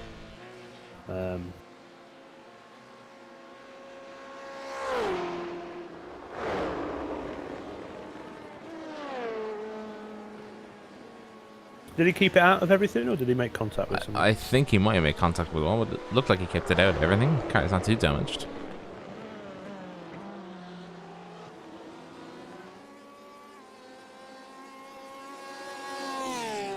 Oh no. ZD probably wasn't able to get a replacement driver, so why don't tell us, don't say it. You weren't able to find a replacement driver? Oh dear. So that's not going anywhere then, is it?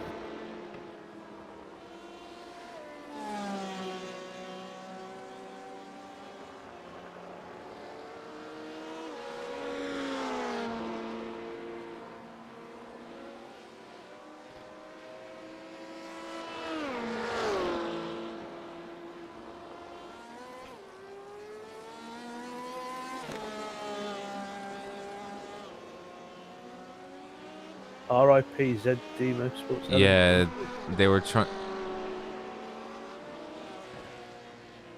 Yeah, he wasn't able to find replacement drivers because the driver that was in it wasn't able to continue, and they had timetable to keep, and none of the other drivers are showing up, I think. Ah, it's a shame. It's yeah, I mean, yeah, it's a real crappy situation all around, really. Shame for the guys, but it's, you know, things come up, you know, things happen. If they're scheduled to have drivers in, as long as you've done the work beforehand, that's all you can do. You know, if you've scheduled a driver to be here at that time and he doesn't show up, there's nothing you can do about that. It's just a shame. If you haven't put the work in and you're just winging it, then you kind of leave yourself a little bit exposed to potential problems, if that's the case. But oh, Marshmallow is now on the lead lap. Wow. So they are 3:17 behind. So Sean D. Campbell in that car. Now, yeah, OCM had a mistake somewhere. Yeah, I'm just looking here. Their last lap was a 3:29, and that is only 4.5 lap into their run. So now, did they hit anything, or is that car okay? Because any more damage to that left-hand side is going to cause a massive problem. Been in Mulsanne corner with the pressure from Sean. I like it.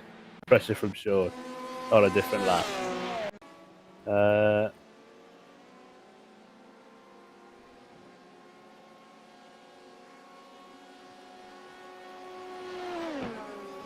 Yeah, he was actually right behind them. He was right behind the OCM car, so he was definitely putting the pressure on.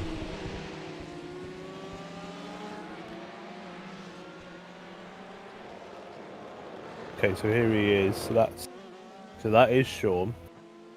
So Sean will naturally be wanting to overtake it, even though they're not on the same lap, these two cars. Sean's going to want to be making this move to get back onto the lead lap. So in essence, he's going to be treating this as if it is a position.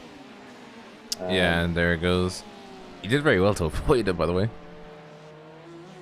Yeah, I'm just seeing it here. I'm watching the stream. Yeah, and the fact there was traffic, you know, there was traffic as well, and you had to hold the brakes, so that cost OCM even more time. So and then he backs it back. Yeah, avoids everything, gets it back going in the right direction with a wiggle. At least he didn't make any contact, but that could have ended a little bit unpleasantly for both of those guys because Marshmallow wasn't left a stack of room to. It was either go left or right. Chose the best decision to go in left rather than right because right would have put him right in the door of that OCM car.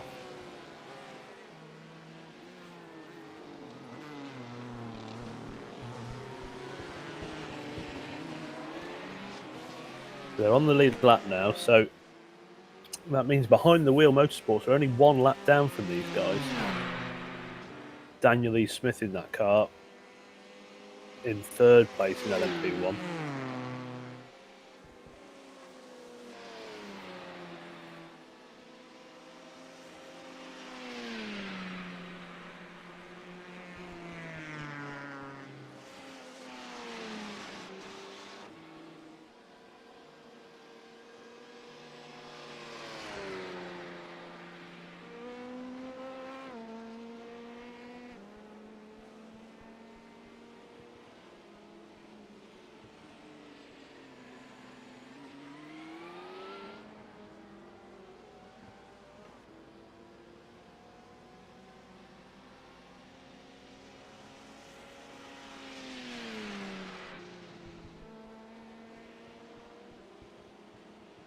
The one biggest comment I'm noticing is that a lot of the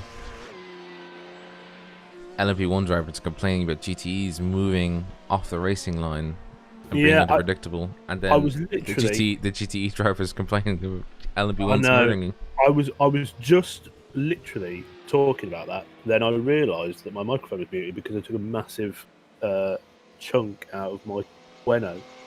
And I muted my microphone because I didn't want people to be disgusted with the sound of me eating. So I was literally just talking about it. I was going to say that it's almost like the two classes just have this inbuilt. I know hatred is such a strong word. It's not hatred, but this underlying issue with each other, I think, of the unwritten rules and the unwritten conduct between slower and faster class cars, and it just boils down to very, very simple thing: respect. You've got to have respect for each other out there. GTs have got to have respect for the quicker cars. We've got an engine failure back there. Look. Yeah, that was an engine failure. That is. Who's that? 10 V10 RE Sport 2. They've got an engine failure. Oh no. So they were in the battle for, I think, 6th in LMP2 with Valhalla Simsports Crimson. Oh, their engine failure started a long way back. So that...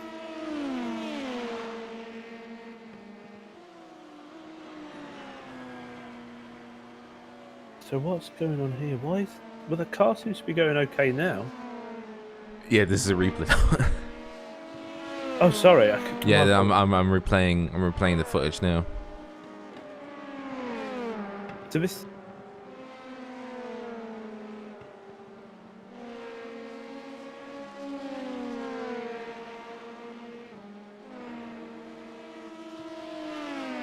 Trying to see where the engine failure comes in. Well, I'm looking at the car now live in game, and it's not got no engine failure on it. There's smoke billowing out of it. That was coming out of Mulsanne, wasn't it? Oh no, sorry. Yeah, and it just explodes.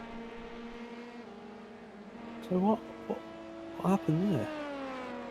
I have no idea. It just popped.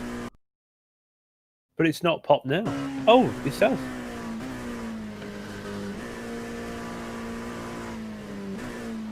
So it's. Has he got RPM there?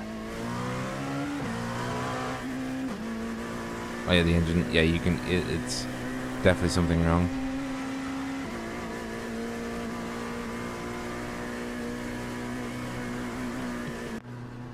He's made it back to the pits though.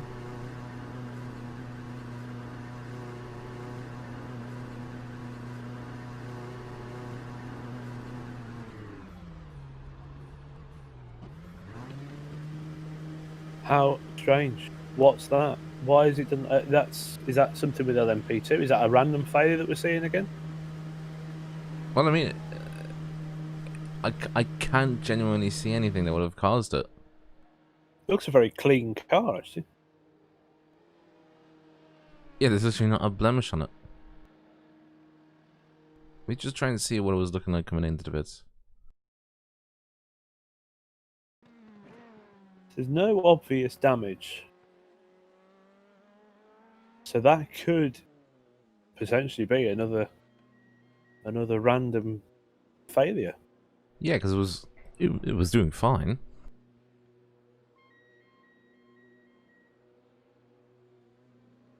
Yeah, that car was definitely looking. They've probably either used their fast repair or they've gotten away with it. But yeah, it's really odd. Radiators are on the floor in P2s. Right, okay, so that might shed a bit of light on it. If he's clobbered a curb at some point, then it's only going to have put a problem there. So this is another element that drivers are going to have to look for, and they're going to have to look at their gauges to see is oil pressure, is oil temperature, or water temperature rising or dropping.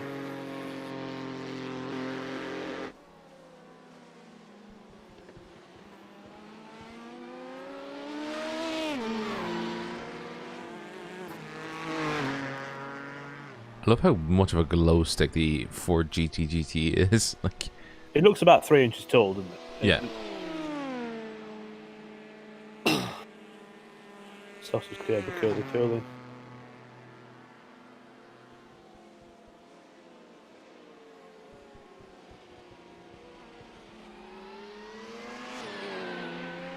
So, did we only have one? We only had one Ford in the whole entry list, didn't we? Thought we had two. Right. Marlin Motorsports was the other one, but it didn't even really participate. Okay. Came late. Right. Okay.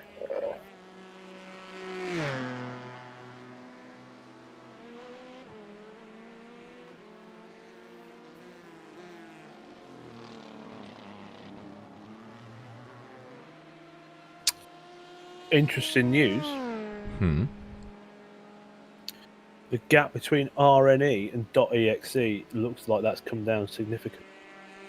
So Daniel Sommer in that car, who has been just cracking laps. So .exe is just going through Dunlop at the minute. And that's where he's going through Tetra Rouge, I think. And then Daniel just crossing the start-finish line. So that gap's really about 25-30 seconds.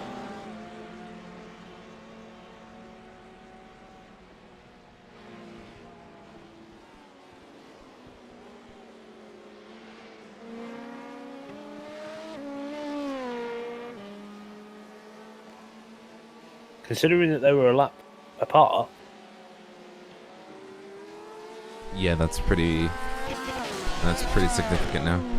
He's moving, and I hazard a guess to say the .exe car has got a slowdown currently because he's going down Mulsanne at 250 k's, where he probably should be doing a bit more. I know he might not really actually.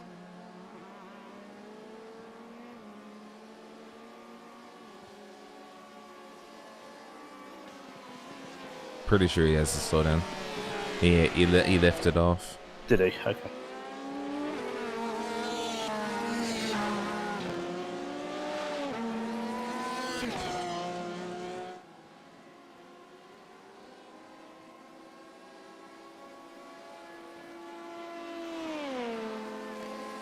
Last lap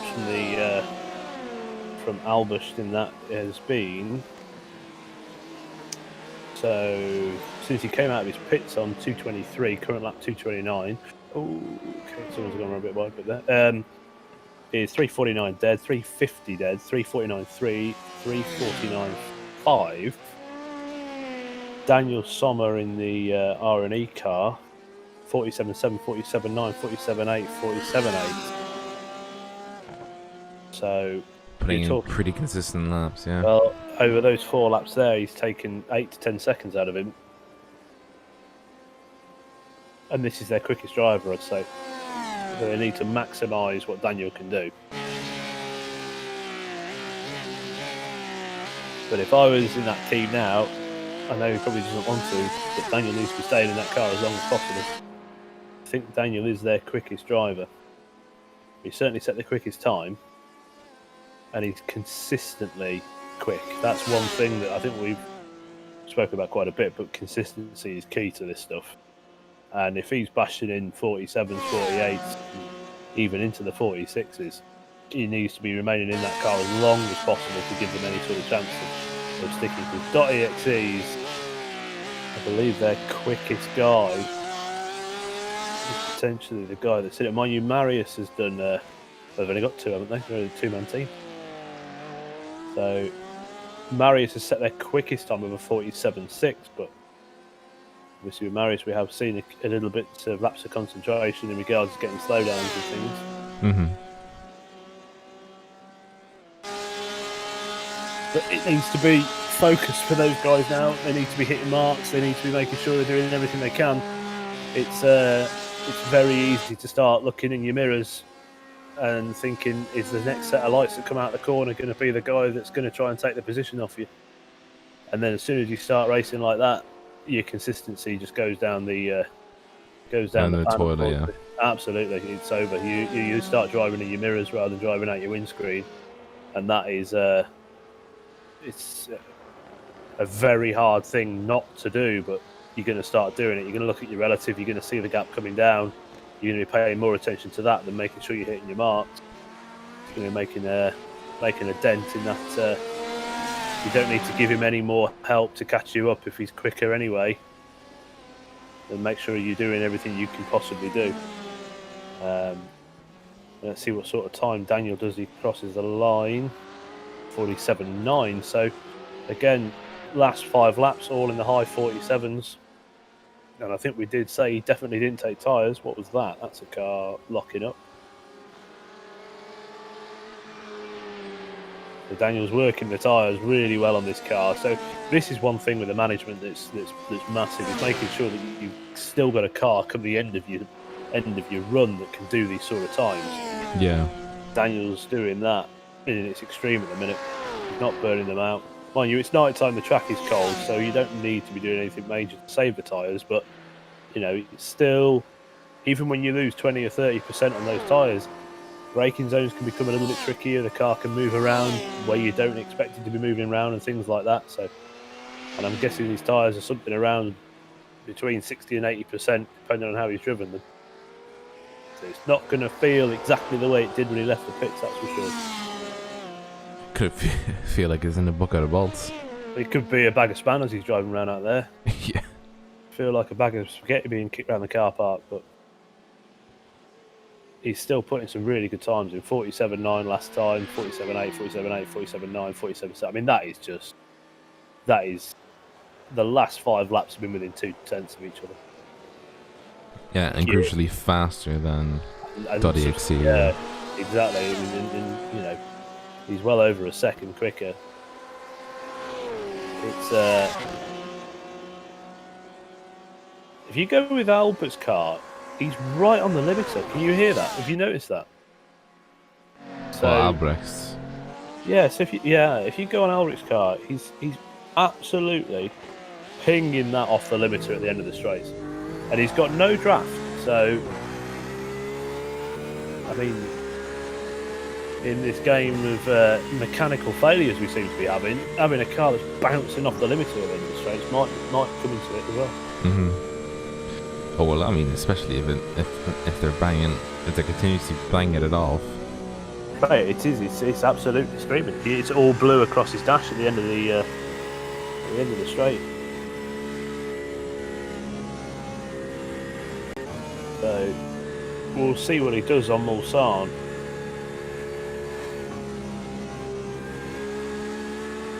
Now, is that a setup error, do you think? Could that be something maybe they haven't tested the gearing out fully? Because that's really going to hurt them. If they're on their own and they're on the limiter, any sort of draft gain they could ever have is gone because the car physically won't go above the speed.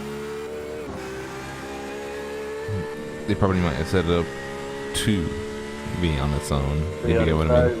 Or potentially if you're using some sort of qualifying setup and not loaded a race one in.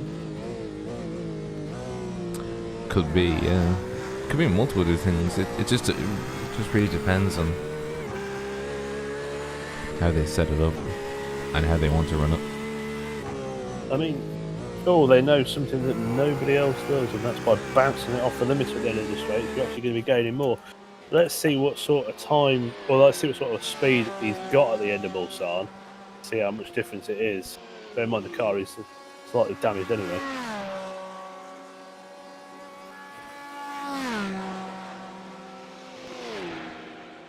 So he's, I'd say, 2/3 of the way Mulsanne now, and on board, that is on the limiter. That is bouncing off the limiter at 299 kilometers an hour. Yeah, he's right at the limiter. I think at 302. He is, yeah. He's pinging it.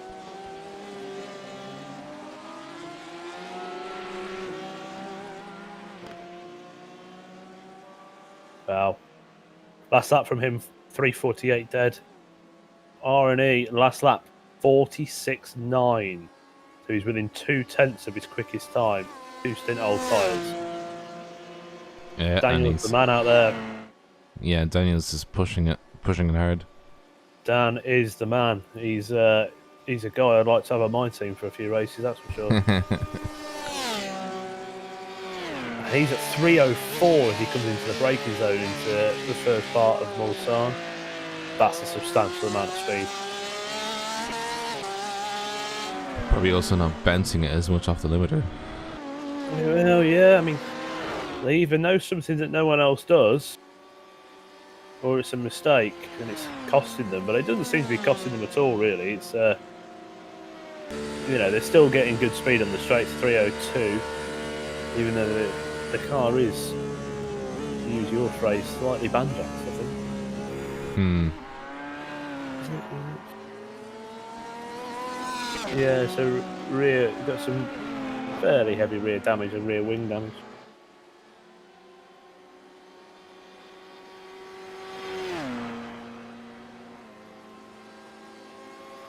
So what's that gap at the minute? Is it 39? It is 39 seconds.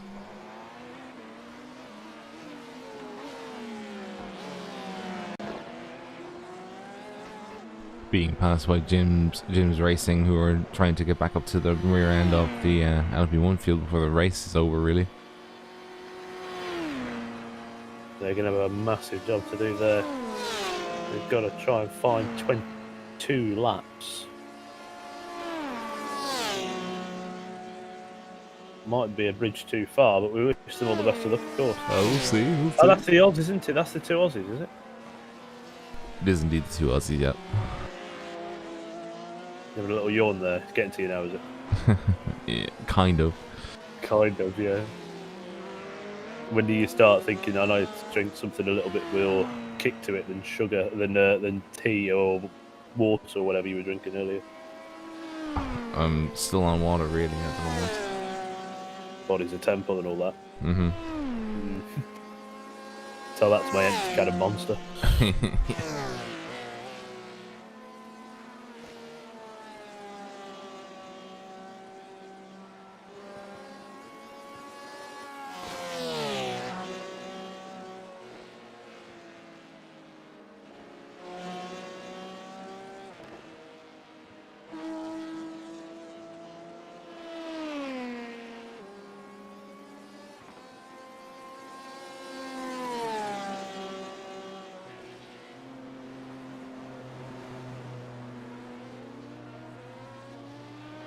You know when you see a car just fly off in the background and you think someone's really made a mistake and then you realise just go in the pits?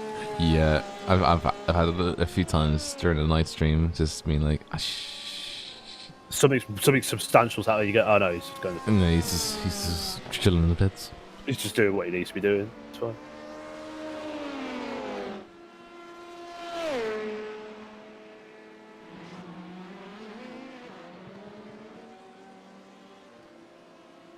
So OCM have got their lap back over Marshmallow in LMP1, haven't they? They have indeed, yeah. Yeah, so is that a pit stop thing, or Is that a natural? It is. It is a pit stop thing, I think. Well, Sean Campbell did a 3:15.190. Last lap from Sebastian in OCM was a 3:16.8. So he's over a second and a half quicker.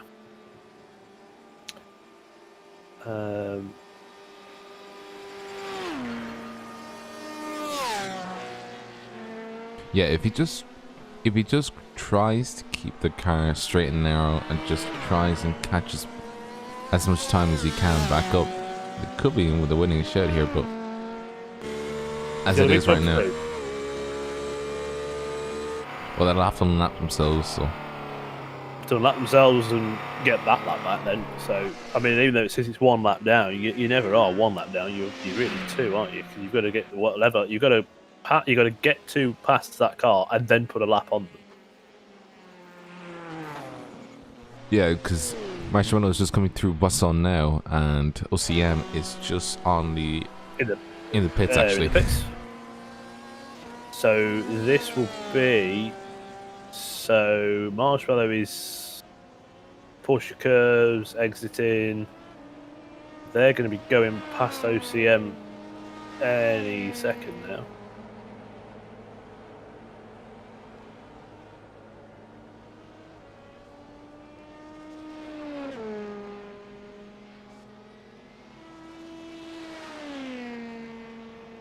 Yep, and Marshmallow has got that lap back now. Scheduled stop for OCM. Driver change. William Ashworth gets into the car. Now Williams' times consistent 15s. So he's not off the pace. He's probably a very consistent pace and wearing tyres on that OCM car. So this is going to be a long stop for them. It's going to be a minute stop. Well, a minute in the pits anyway.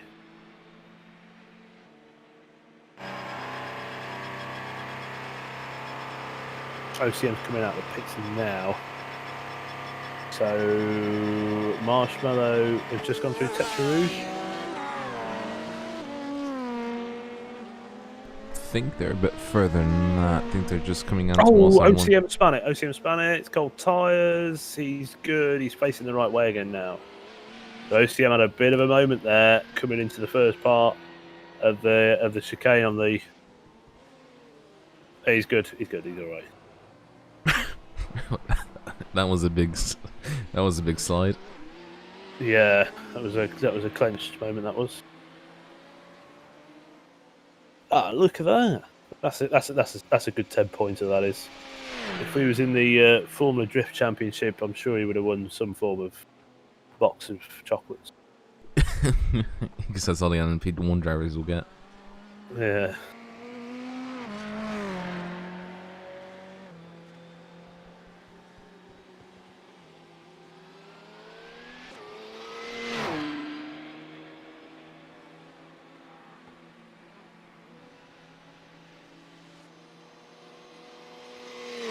So that's only going to hurt them, though. Those little bits there can make all the difference come the end of the race if these two guys keep the cars pointing in the right direction and keep the shiny side up as well.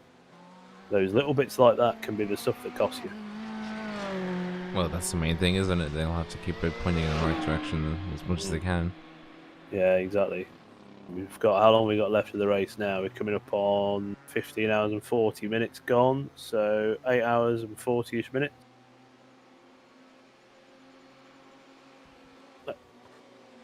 Just about, yeah.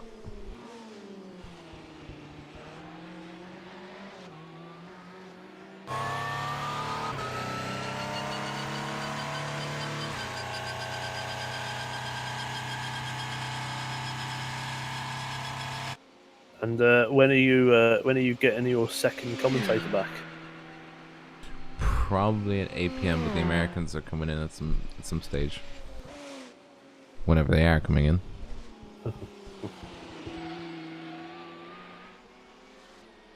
8 p.m. Race will be well over and done. Oh no, 8 a.m. or well, it's you meant are to be. fully excused. Oh, there's a Ford stopped on the track. Niles Zentkowski.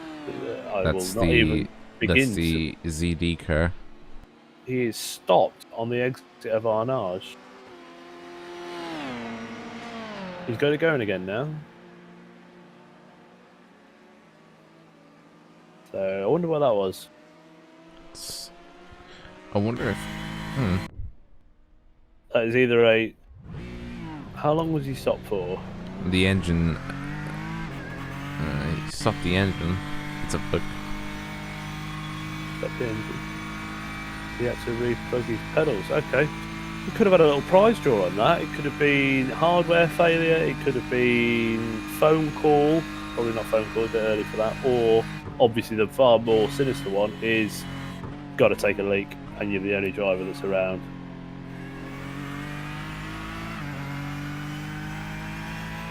I mean, I would try and hold it in. Oh, no, just let it go, mate. Let it go. Keep you warm.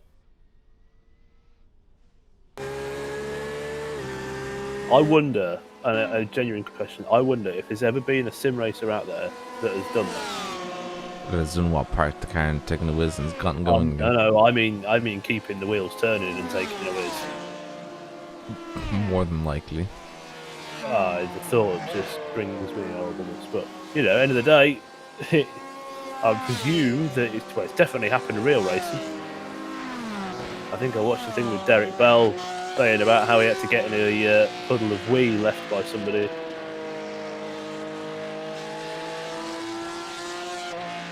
Now, if you can go out there and set a blistering lap time sat in a puddle of another driver's wee, then you are a serious racing driver, aren't you? Will you have to be fanatical about it? Well, you would do. Yeah, I mean, but it happens in real world, I'm sure. Probably in the virtual world, so probably somebody has done it at least once. I mean, I don't, unless there's a £1 million prize, I will never be doing that.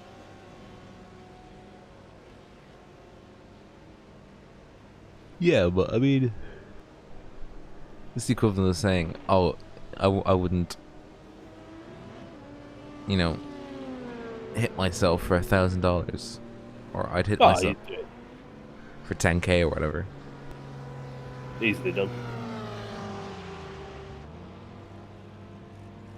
Gotta do it. Gotta do what you gotta do. Apparently so. I mean, I think we've all parked the car in the pits and ran to the loo. I mean, I've definitely done that. Oh yeah, I've done that as well. Yeah.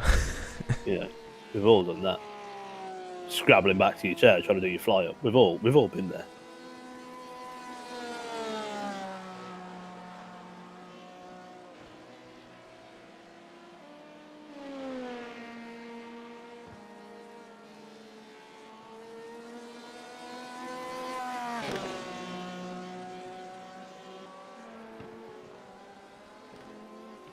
So just looking through here, I don't think, apart from the guys in R&E and .exe, they're the only two cars in class who are battling for the leader on the same lap. W Racing and PPR Esports Black are a lap apart.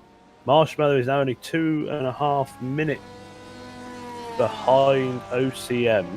So actually, no, LMP1 and GTE, we've got leaders and second place on the same lap.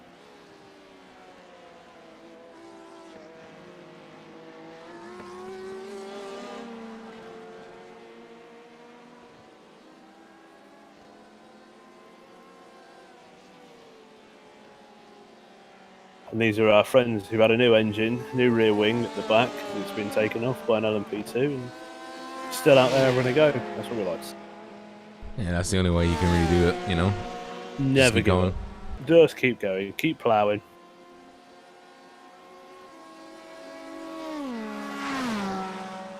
Oh, that's a wide line. That could be a slowdown.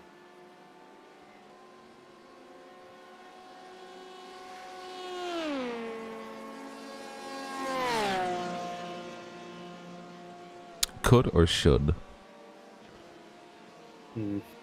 Tricky one.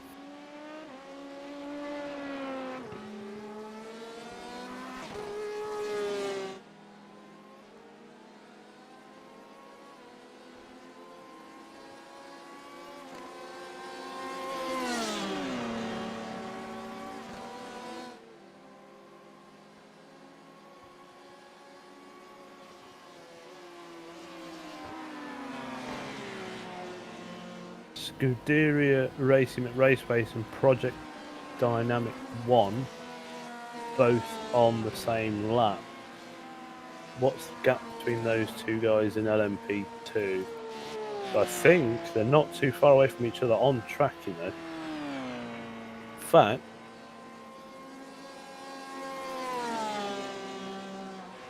car 33 and car 16 are probably within a shout of each other. Car ahead of Project Dynamic 1, last lap was a 3:40.7. Was that a scheduled stop? Say that was an in lap. No, it's not. So lie, it's not. It's that they must have had a bit of an error on lap 250, which is the lap gone, because their last time at the time was a 3:40.778. Oh, it was. My apologies. Yes, so it was a pit stop.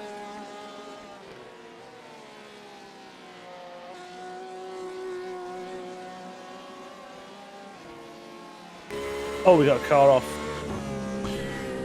Ooh, I thought it was Grey Wolf Racing 88. LMP1 has just gone straight on. Managed to avoid the barrier by a very small amount there. guarantee it's like a meter, like less than a meter or something. Oh mate, that was centimetres. That was feeler gauge territory, that was.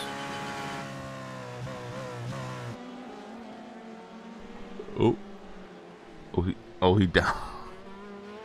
He was close there, you know. Oh, he was very close. That is not a barrier you want to run into whatsoever, not at all. No.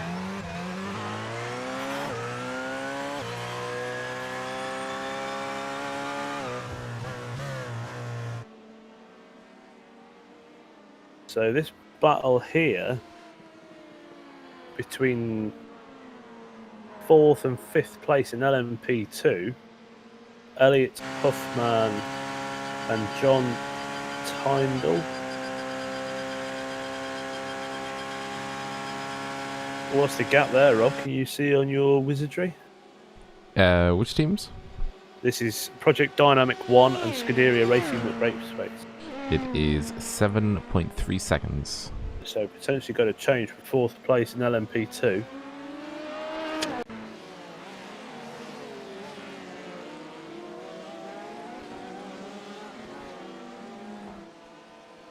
Yeah, they're just on the opposite sides. One's on the entrance of Mulsanne corner, the other was on the entrance to it, so they're very close indeed at the moment.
I'm just actually going to try and sort something out. I'll be back in like 2 seconds. No, you're fine.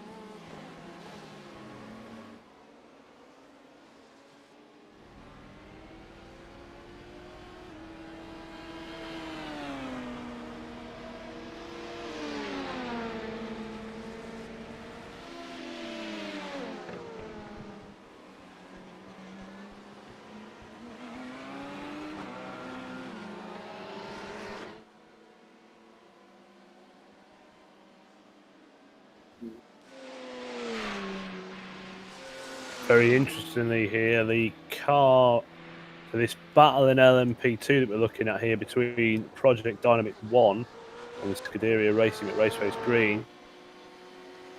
That gap would have come down about a second because John took a second out of him in the lap time there. Last lap time from Project Dynamic was a 3:34 dead, and Scuderia did a 3:33.187.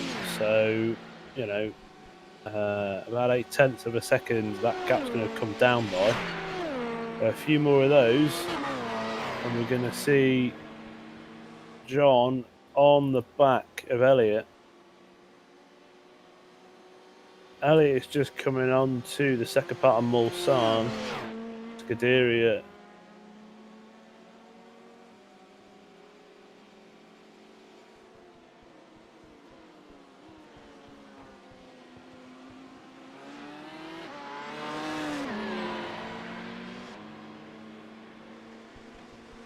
So now between Scuderia and Project Dynamic, there is two or three back markers, I believe.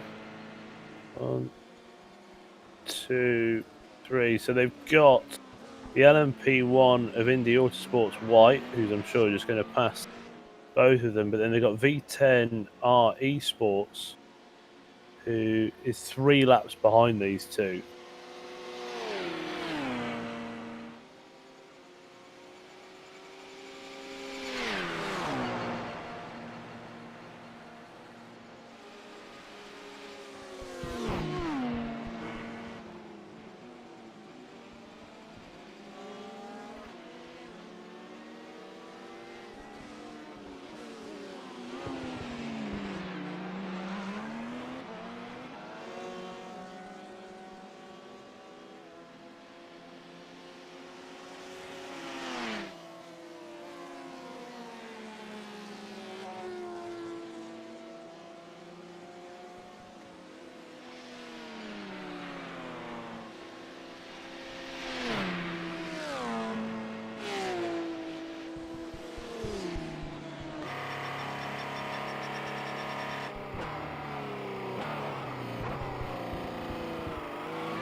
This is the 005 car there of Sean. So we're on LMP1 cars at the minute.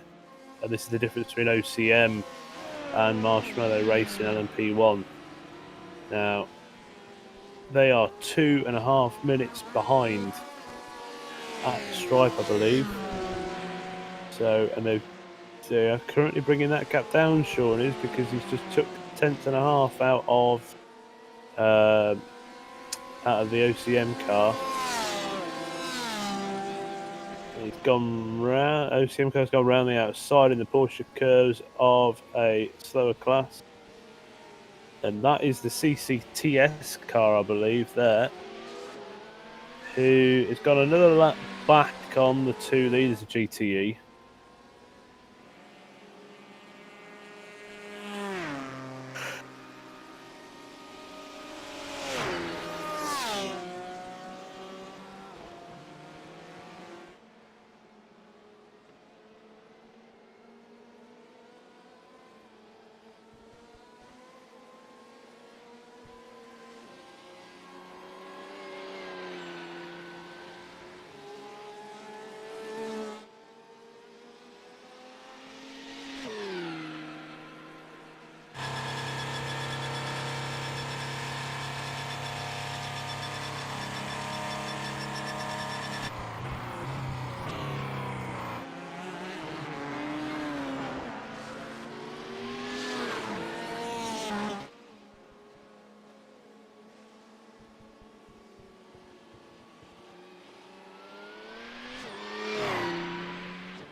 So Daniel now is out there flexing because he's now pulled a bit of time back on Sean Campbell.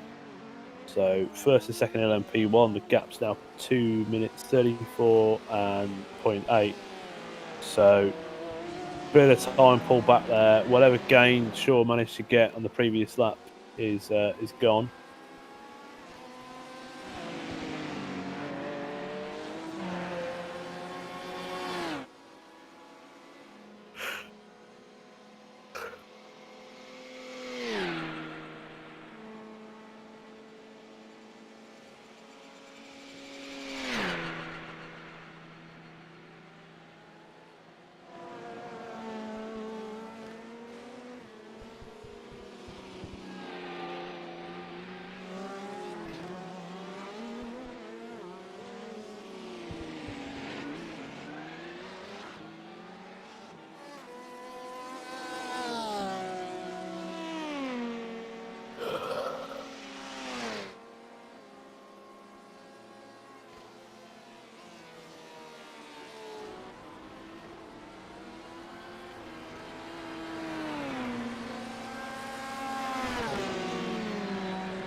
Just had a message from one of the admins to say that 2 LMP2's blue motors on the same lap.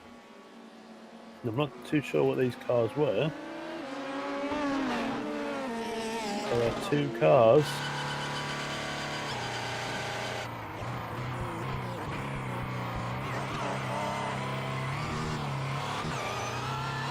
Two cars out there, the LMP2 that have blown engines.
So after a mammoth stint, I think Sean Campbell is out of the car, and we have a new driver in Eric Molinatti. We'll go with Molinatti. I probably pronounced it wrong, and I sincerely apologise for it, but I'm going to go with Molinatti.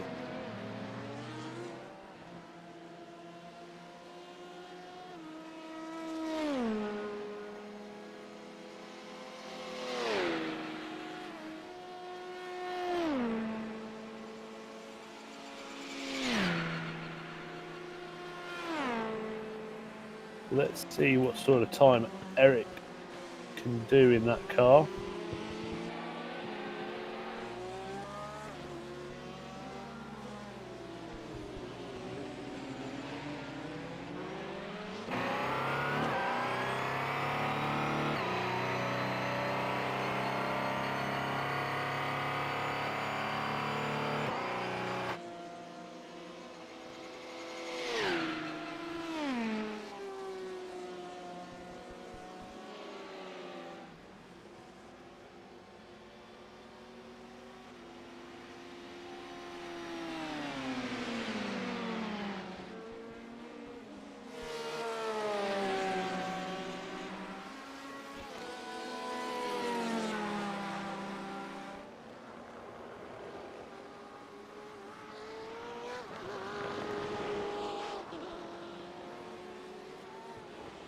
Rob steps away. Rob, you there?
We're just still there on the stream. That one of the LMP1 cars has just had to take a degree of evasive manoeuvre.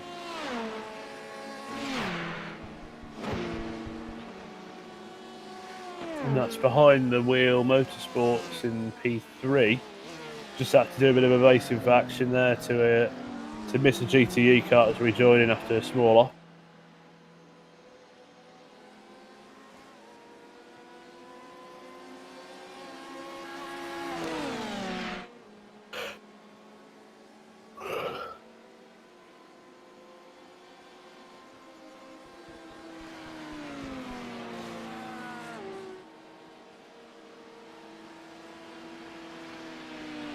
Daniel E. Smith in that car. Last lap time for him, 3:16.791. Put it in comparison, Eric in the 005 Marshmallow car has not set a time yet. The last time of the OCM lads was a 3:14.889. So he's set a decent time.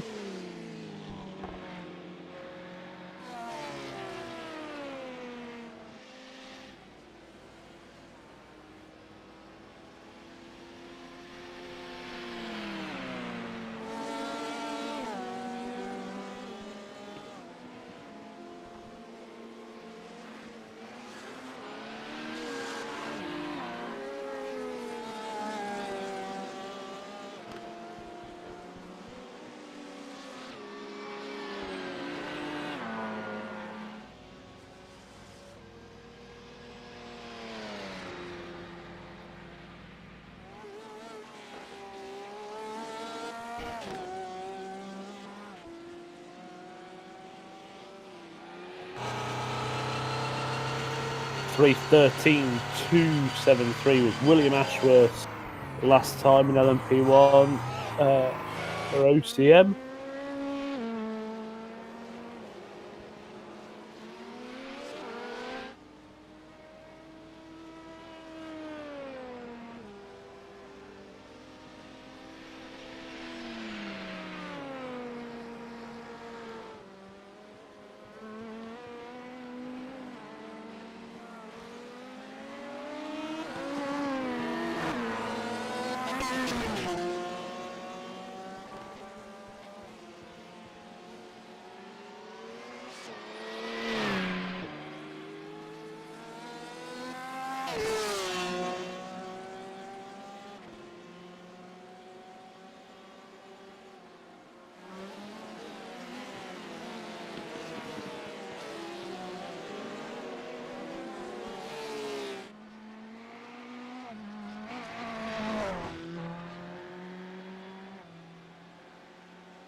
Unfortunately, gentlemen, I think I've hit the wall of tiredness.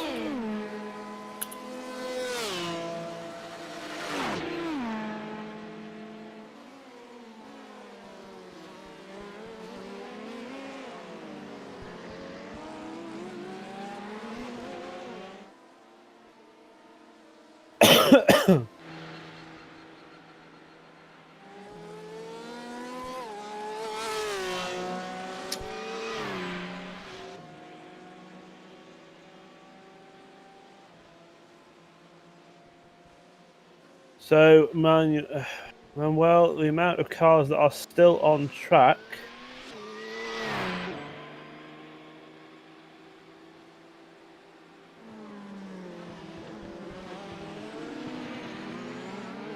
From my calculation, is 36.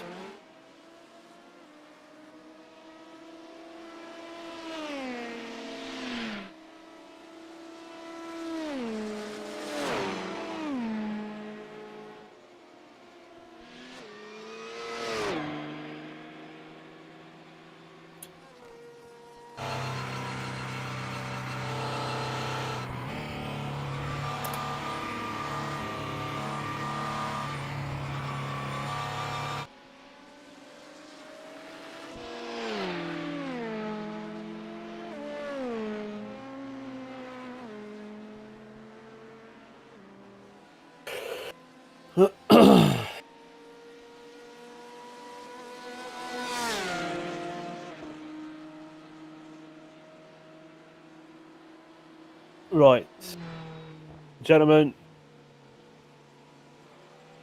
When Rob is back, he's going to take over. I have got to go because I'm just about to have. I think I've started to see different shapes and colours on the walls because I'm that sleep deprived. Everyone enjoy your racing. I wish we were still out there. Things happen. And see you again soon.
Good morning, LeMans!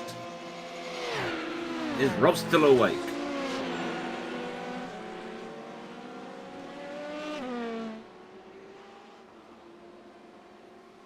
That'll be the most awkwardest thing when you wake up and no one's here.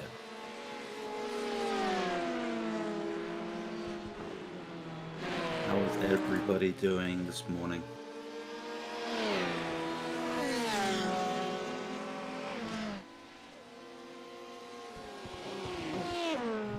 The night shift is over.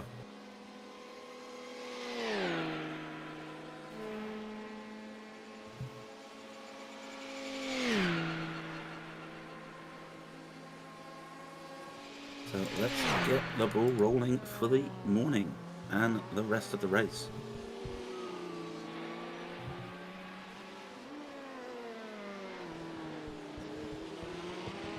I must admit, I'm still loading into the sim, so I've heard we've had an eventful overnight.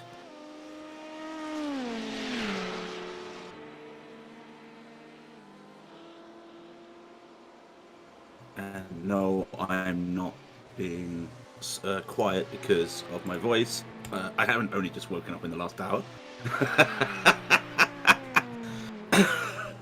No, it's all fine. It's all fine.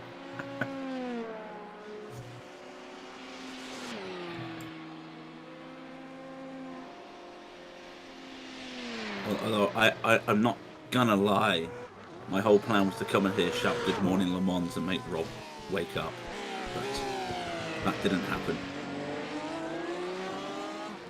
Probably a good thing, but we shall wait and see. Anyway, I will be jumping into the sim shortly.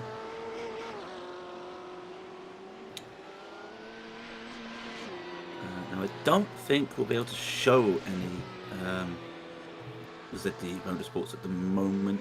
I think Rob's got it in auto camera while I think he's saving himself actually, and I don't blame him.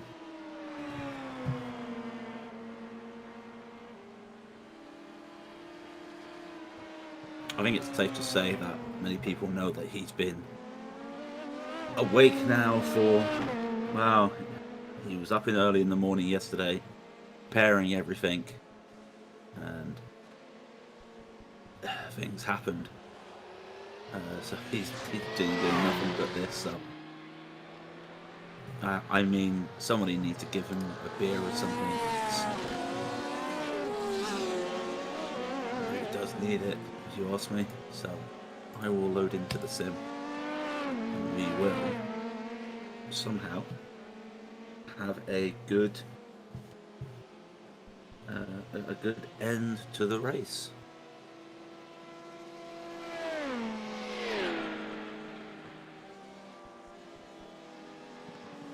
Overnight, I checked Discord, and there was a stop and go for one team,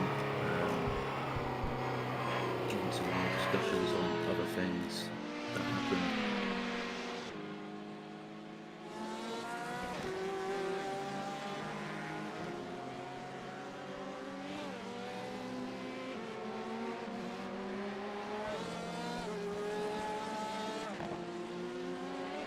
The two LMP2 engines blew their motors on the same lap. Joshua Myers showed me showed everybody crazy moment down at the Mulsanne corner, which I woke up, saw that, and thought, wow, it's one of those mornings.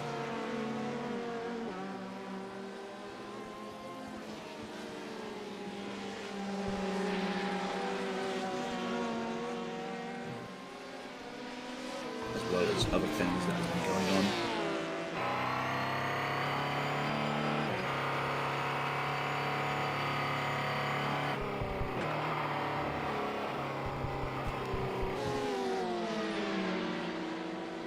So the best thing is, you people will probably be in better information on what's happened than I will. So I'm out of the Yes, no, thank you. I did notice when looking, because the relatives up on the screen, that 74 is not the only car on the lead lap now, so I did wonder what happened. And clip and just seeing, ooh, OCM having a moment, just going up to Dunlop, and Lewis defending it.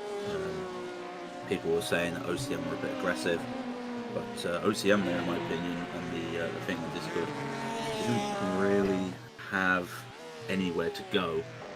Apparently someone thought, why couldn't they take the inside line? There was no inside line, so unfortunately that happened. That is the perils of multi-class racing. Sometimes you look at an incident and you think someone's got to be blamed, but at the end of the day you think, why not blame nobody and just blame it down to multi-class? Blame it down to the slower car probably, hesitating where to go or thinking, should I move? The faster car then trying to go to the line and again getting caught up in it. So it's one of those things, multi-class racing.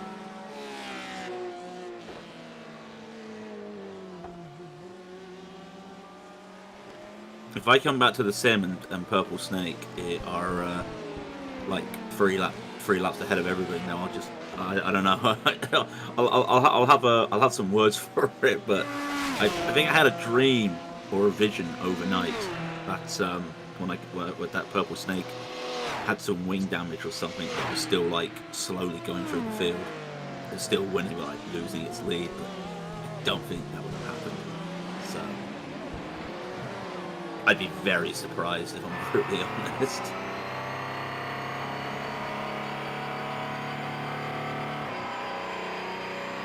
And after loading into the sim, with train paint still loading, I can see the 046 racing car is still where it is. I don't even need the sim to load up, the train paint to load up, because it's the only Porsche with the wing that looks like it's snakes and ladders.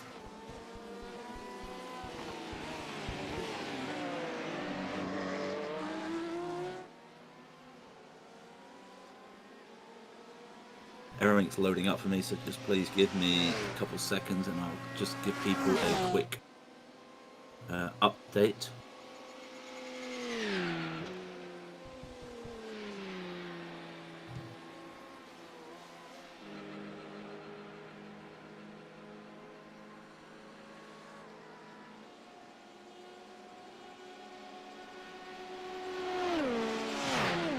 Now you see, the worst thing is, my results page is not loading properly.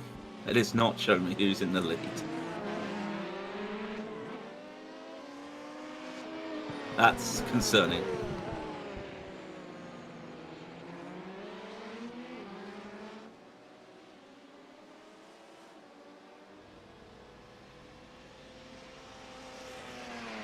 But here we go.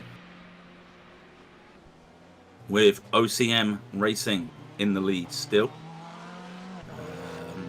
On the last count back on the screen, it was 2 minutes 11 ahead of Marshmallow.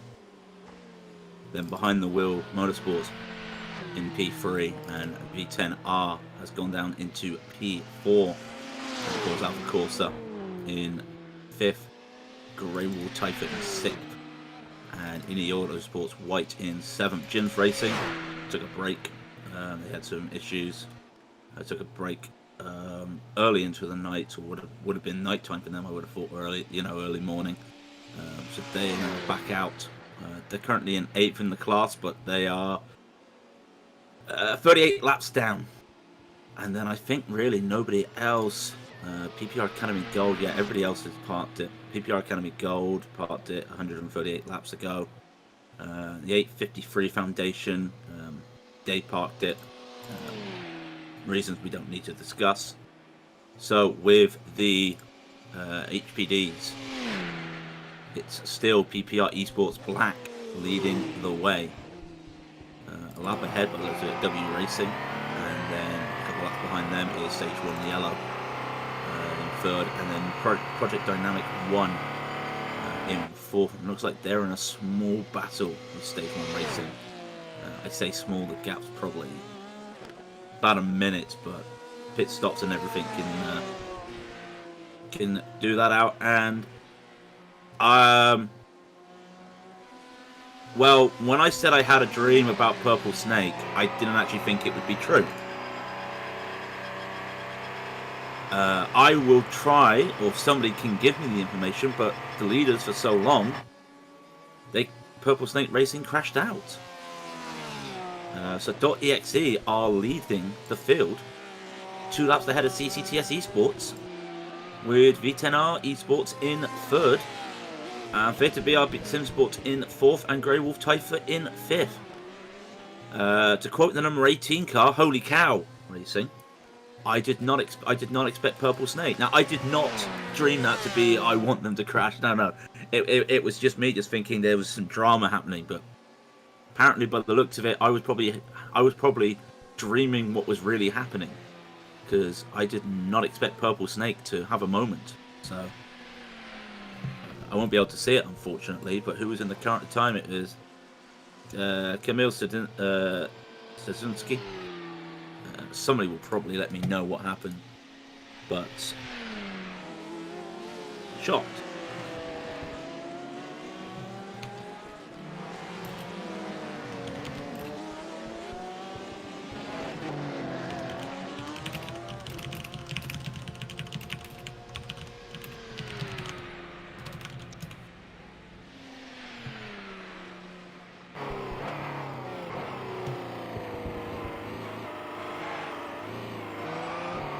So I'm slowly getting everything back up now.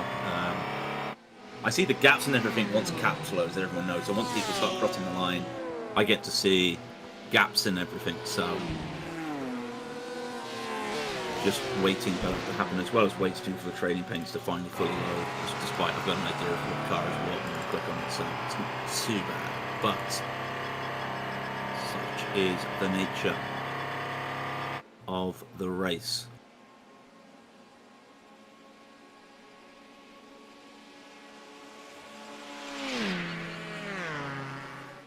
So there we go with the GTEs. It's .exe, 2 laps ahead of CCTS, and then almost, well, it's running at 3 minutes 39, so we're going to say about a lap, the gap between CCTS and V10R.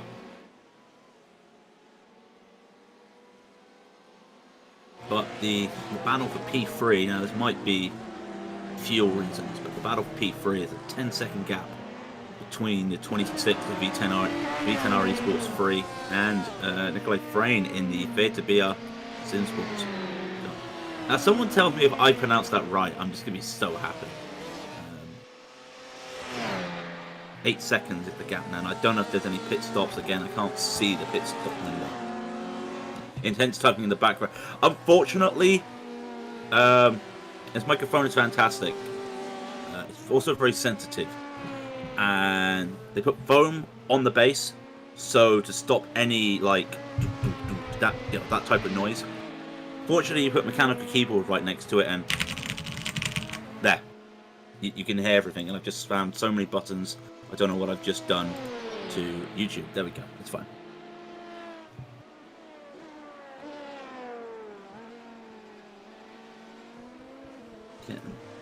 Can you please disqualify car 74? Just a random question.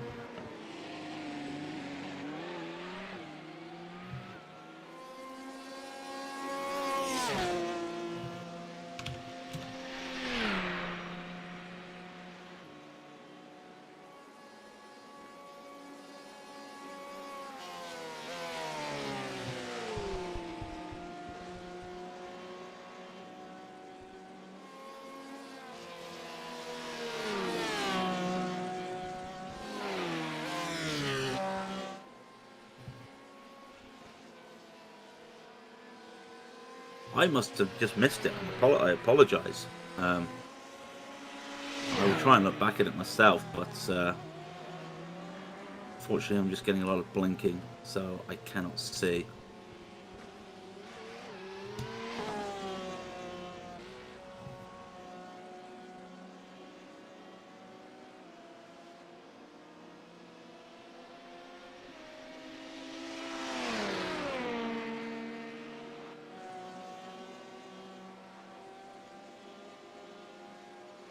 I would like the video personally, Christoph.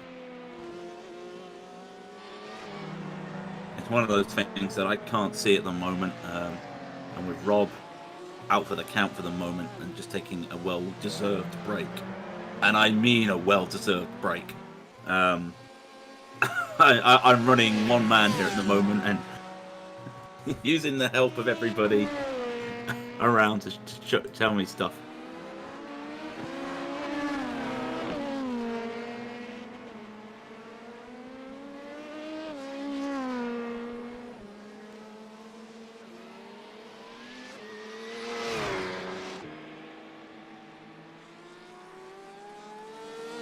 So during the stint, by the way, Lewis Wood set a 3:12.559, which I think might be the fastest lap. Yep, Sean Campbell in the night did a 3:12.654.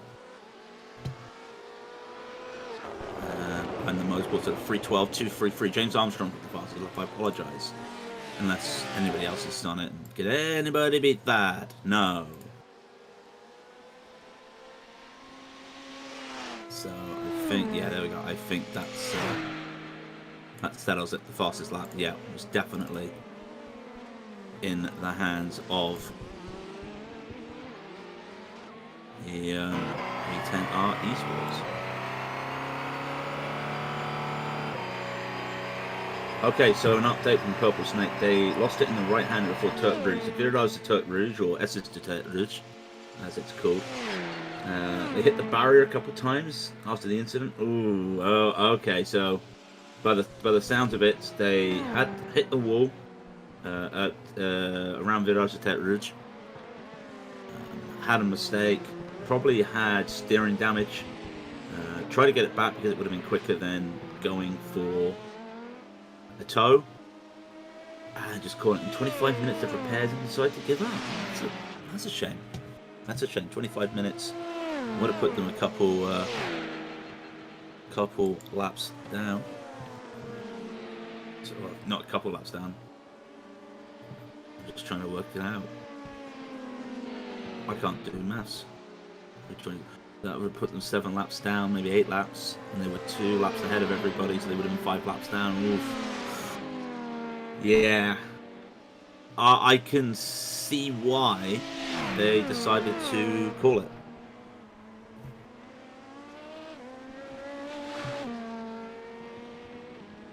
Mind if I shout out my team sponsors? You can do it in YouTube. Yeah, of course. It's a free world. At least I think it's the free world.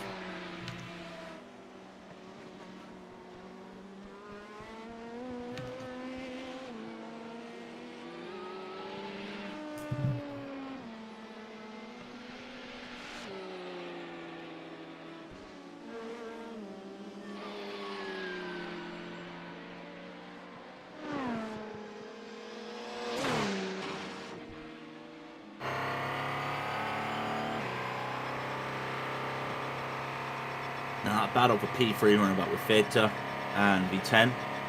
Veta have P3 back again after V10 went into the pits. Teddy Gilbert still driving for V10 RE. Like I said, unfortunately, Cats did not tell me their pit time. 86, now 95. So Veta will have to pit in the next 2 to 3 laps. So as they crossed the line, there was a 4-second gap between them, which would have been a closer gap due to where they were in the pits V10. So we'll wait and see, and that could be a situation where we will see a battle later on in the race. Maybe it all depends. But Nikolai Frayne come into the car right now. The right thing right now, because this is where you've had everybody.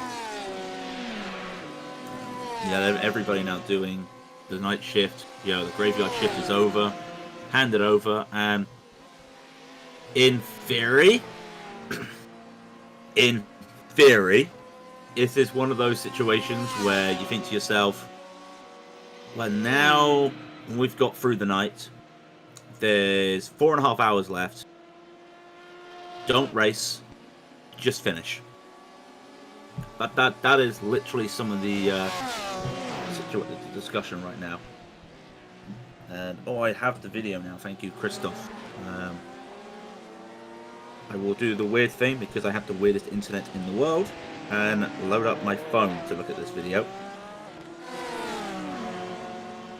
Coming out the Dunlop into Tête Rouge, loses control of the car. Looks like he caught the grass. And no. Oh. Just to give you an idea, if you've not seen the incident. Comes around Tête Rouge, loses control, hits the grass, spins at the Tête Rouge, and rejoins, and the GTE's got nowhere to go and plows into a GTE, and the GTE spins and hits the wall. Oh, wow. That's not good. I will be brutally honest. I'm trying to see what the GTE is actually. Just looking at it, I'm not 100% sure.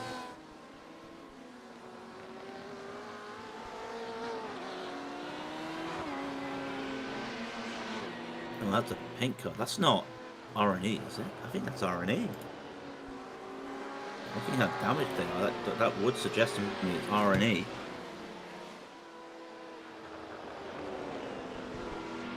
I might be wrong, it might be somebody else.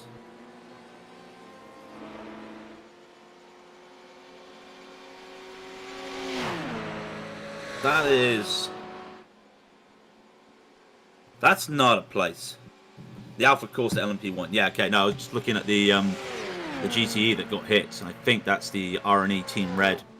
Who themselves, they were running P2 at one stage at the race when I hit the hay last night, as they say. They were running P2. Now it's currently P5.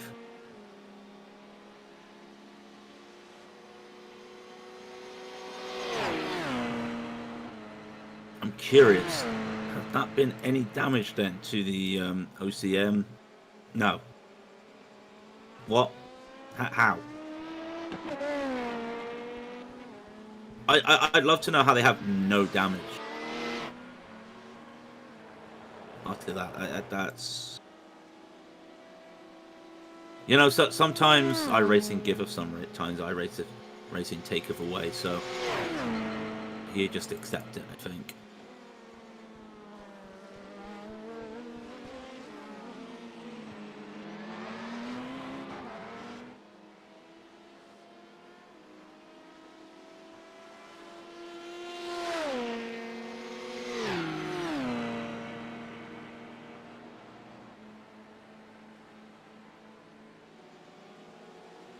Oh, because of that incident, they lost rear wing.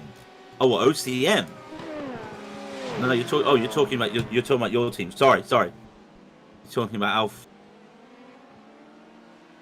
No, you're talking about GTE. Sorry.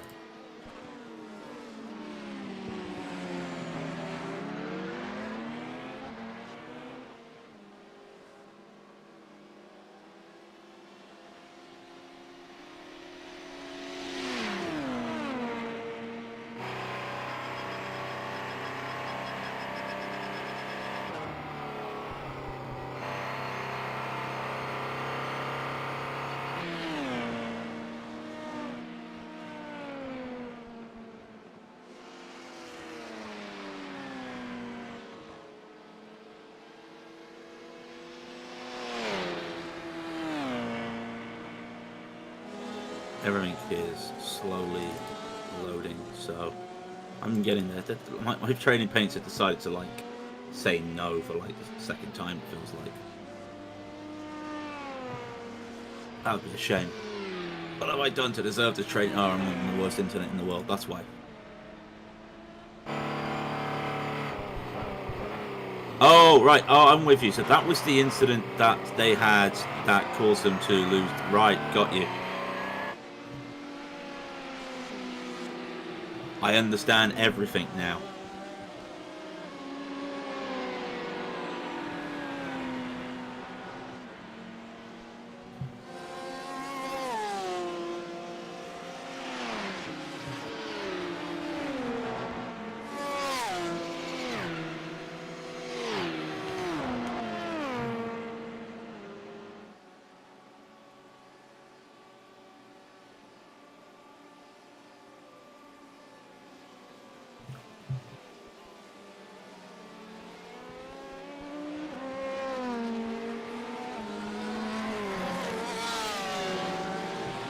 Yes, no. I know about Z the Autosport White.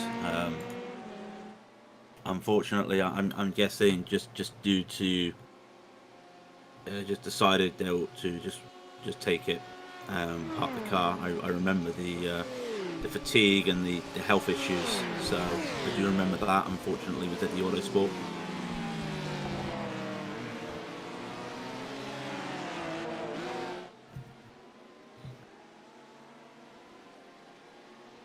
Yeah, current retirements: Marlin Motorsports, Indy Autosport Red, No Wi-Fi Infinity, OCA, Twisted Racing, Purple Sector, ZD Autosports, Foundation Racing Team, Purple Snake, and PPR Academy Gold.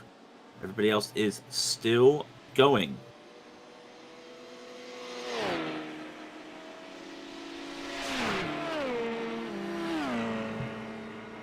For those with their scorecards, the internets are looking pretty good, actually.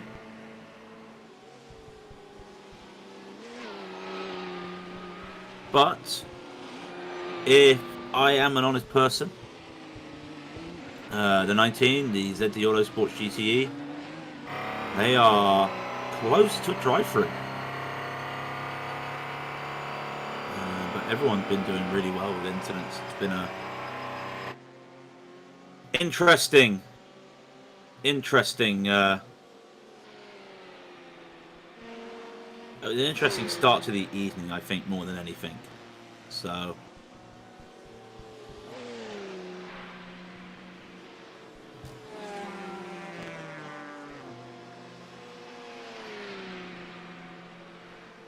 I was saying about theatre and V10R3. The gap is 1 minute 10 now. A lot of that is due to V10 taking their pit stop, and we're still waiting on theatre to take their pit stop. Suggests to me that they will be doing a last minute dash, I'm thinking.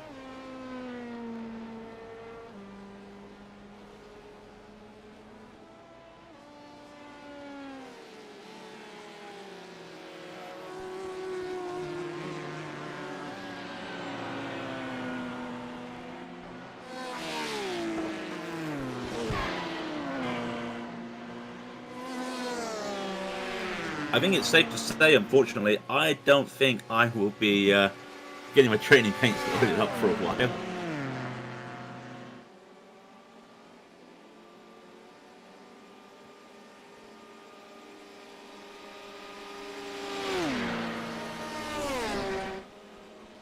I did hear about that. A driver missing.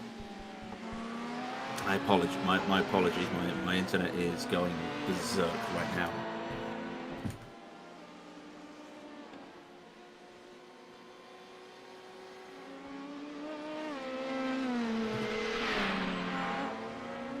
No, I did hear. Sorry, I did hear about the driver missing his alarm. So Elite Sim having to do a 7-hour stint.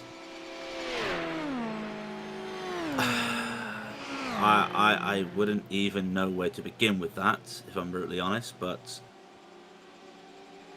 Mike got in the car on lap 167. He got out of the car on lap 249.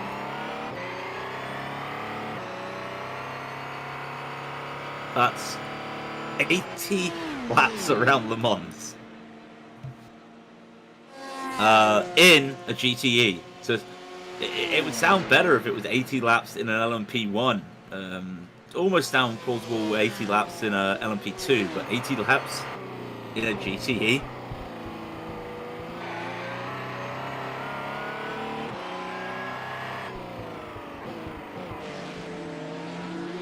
I haven't got the words. I'm also not talking when the red bar spikes up on my internet, because if I talk like that, I sound like a robot, or beep, beep, and like this. I'll be sounding like that.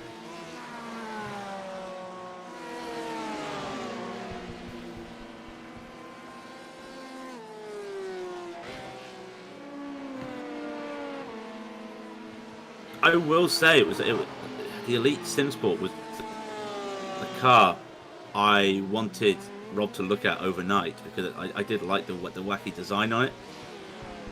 And by the time I said, could you look at the car, it was pitch black.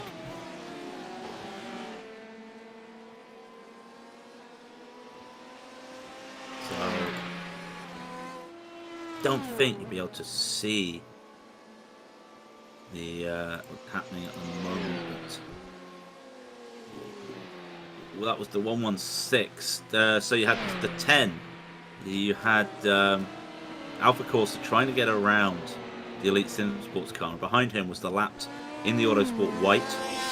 And in the Autosport White wanted to go first. And went to go into the boost. Almost took it 3 wide and was forced to tap the brakes. Playing it safe. They're not in a they're not in a real battle. In fact, the gap between them is 12 laps. So it's just making sure they didn't do anything too crazy. I think the only reason LMP1 is being shown is the auto camera's on and there's no real battles.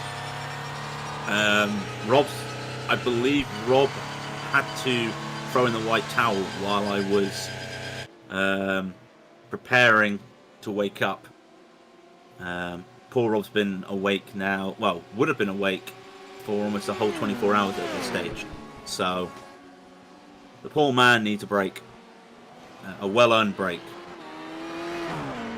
And between you and me, guys and girls, when he comes back, I think you all need to give him a "We love you, Rob" in chat. Just between me and you.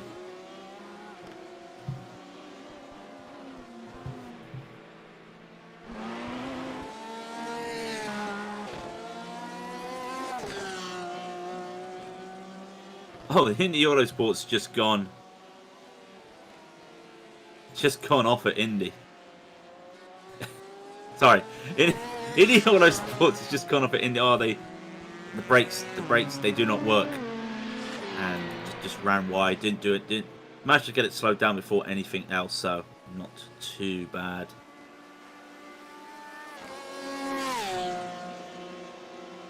Every car at the moment is, apart from the prototypes, every GTE is just really looking banged up. The fated BL Simsports finally in a pit. Nikolai Frayne finishing his first stint of the morning. Car goes on the jacks, going for a pit stop. 24 seconds behind them is Teddy Gilbert, the V10R Esports. Will they retake the P3 when they cross the line?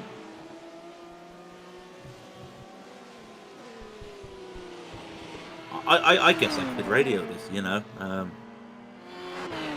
Jolyon Palmer does radio now for F1, so I can do this. Should be easy. Coming, you know, I don't think I'm on radio LeMans, but I can do it. And the V10R Esports coming out of the start-finish straight. Up the hill they go. They're now back into P3, and Nikolai Frayne still in the pits and come out of the pits right now through the start-finish line. He goes the pit exit line.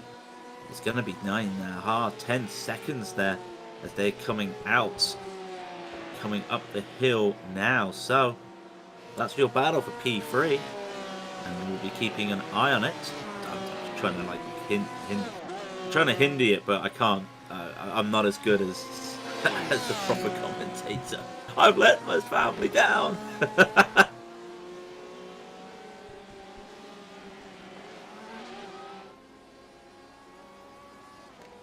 Said the Autosports only won a few NASCAR races, yeah, on races on the NASCAR circuits. Yeah, that's still good going. Like they're not easy tracks in whatever car. You know, Road America's a tough track. Watkins Glen. If you've ever watched anything from Raidillon TV, you would know Watkins Glen is a tough track. Other American tracks, Daytona. Daytona's a game of survival, which only works, as I always say, Daytona can be one of the most boring racetracks But when you throw in something like an LMP1, an HPD, whatever it was, or an MP2 now, and and GTE with the different closing speeds, really throws into things. So that's one thing I'll be looking forward to in January, is when the Daytona 24 comes around. I'll be grabbing the LMP2 around there for 24 hours, but the closing speeds is going to be crazy. And that'll be fun. Just looking, Milan Tikin in the Project 1 dynamic cars. He only just got in, or he's been up for a while now. Looks like he got an early morning. Well, wouldn't be an early morning for him, but 7 o'clock on a Sunday, maybe, about that. 2 minutes and 19 behind Stage 1 Racing, the yellow Milan Tikins in the Project Dynamic 1, doing a good job at the moment. Love that livery, though. I think the only thing I would want on that livery is just have a spec map and matte blackets. I don't know. Gloss is alright, but I think if you have a black car, you've got to spec map it for a bit of a matte black. The glossy black just does not work. Speaking of Steadily Autosports, because I do a lot of NASCAR racing nowadays, and in terms of liveries for that, some of the people in training paints for NASCAR liveries, it's no fault of their own, because of the way the body panels look like on oval on stock cars. Not a lot of spec mapping, so there's not a lot of matte liveries on the oval side of racing. I can kind of understand that. It's just the way it goes. So, but I mean, stock cars around road courses. You think Daytona Road turned up, and a lot of people now when any oval racing series goes to a road course, you usually get some ringers, but you mainly see it only in IndyCar. Earlier this year, IndyCar went to Daytona Road, and that was a blast, and that was really popular, especially being the fixed series. So you had a lot of people racing that because it was just such a good combination, but it was so hard. But when you get something like the NASCAR, or every series apart from ARCA went to Daytona NASCAR Road, so every road, every car is different. The closest thing you can look at it is a V8 supercar, and even then, the only real thing is the gearing. You've got to blip.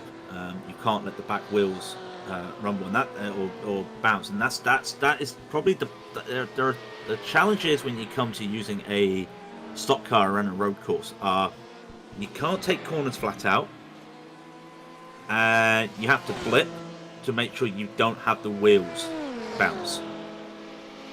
And then you add that into basically then having to race a car with extended braking. If you're used to a GTE or a prototype, you have to extend your braking because they don't have the same brakes. And that just really puts the challenge of a stock car on a road course. And NASCAR Road, Daytona NASCAR Road, sorry, as they call it on the sim, was a big challenge for everybody. Not to mentioning with just between you and me, guys, the fixed setups were not good. There were I don't know what it was, but the A car, when you were blipping it down into first, because every corner bar one was a first gear corner, and if you were blipping it into first, it was very hard not to have the back wheels spin on the fixed setup. They were just bouncing. You put in you have yourself an open setup and use a different, use a setup, and it just felt different. But stock cars, honestly, I'm not saying that as a guy that's like, oh, you should do oval racing. No, it's really hard. It's really hard. And maybe one day we'll get some NASCARs around here. I think they did years ago, actually. I think they did get some sort of NASCARs around here.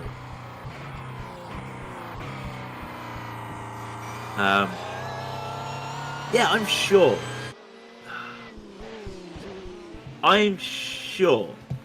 that they had NASCAR. They had like a form of a stock car at Le Mans once.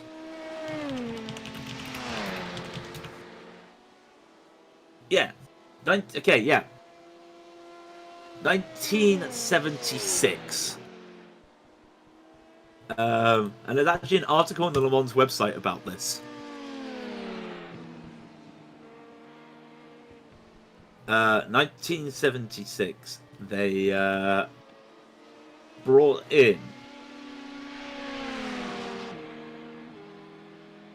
They. This is true. 2 cars from the Winston Cup Series in 1976 raced at Le Mans. The Herschel Dodge Charger of Doug McGriff and the Ford Torino of Dick Brooks, Dick Hutchins, Marco Mignot. I think I've got that wrong, but they brought their 7-litre V8 engines to the 24 hours. And it was also a point that they did it for, and this is what I'm reading, it was done mainly as a way to celebrate the bicentennial of the Declaration of Independence.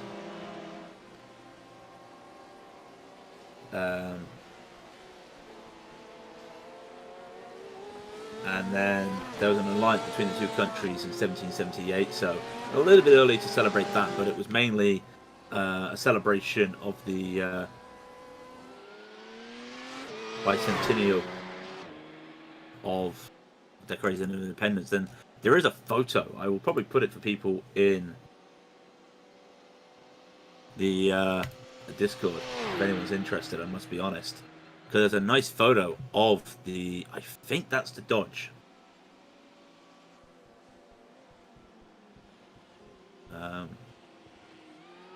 But that's that there, right? I just need to have a quick look.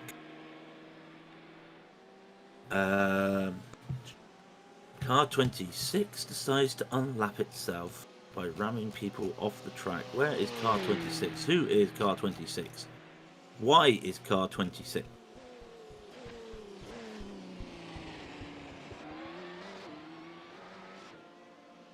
Oh, it's going to blink itself. I can't see it.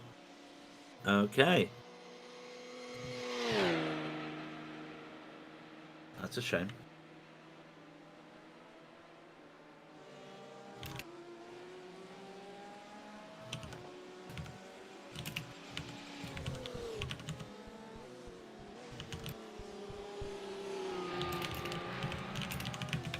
FuriousTyping.exe.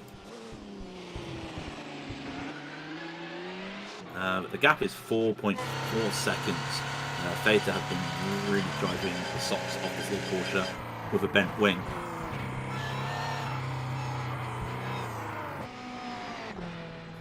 Teddy Gilbert there in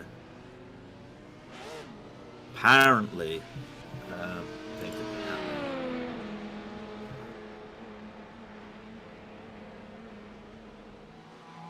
when I get some proof, I will let you know.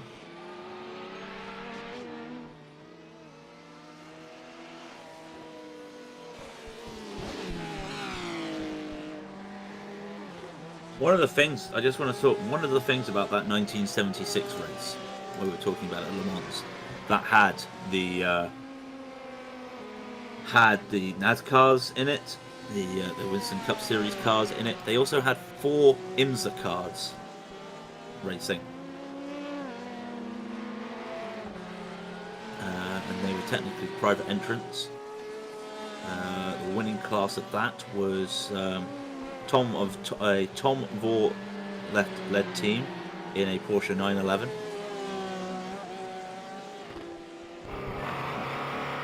Elsewhere they had, well, actually that was the only IMSA car to finish.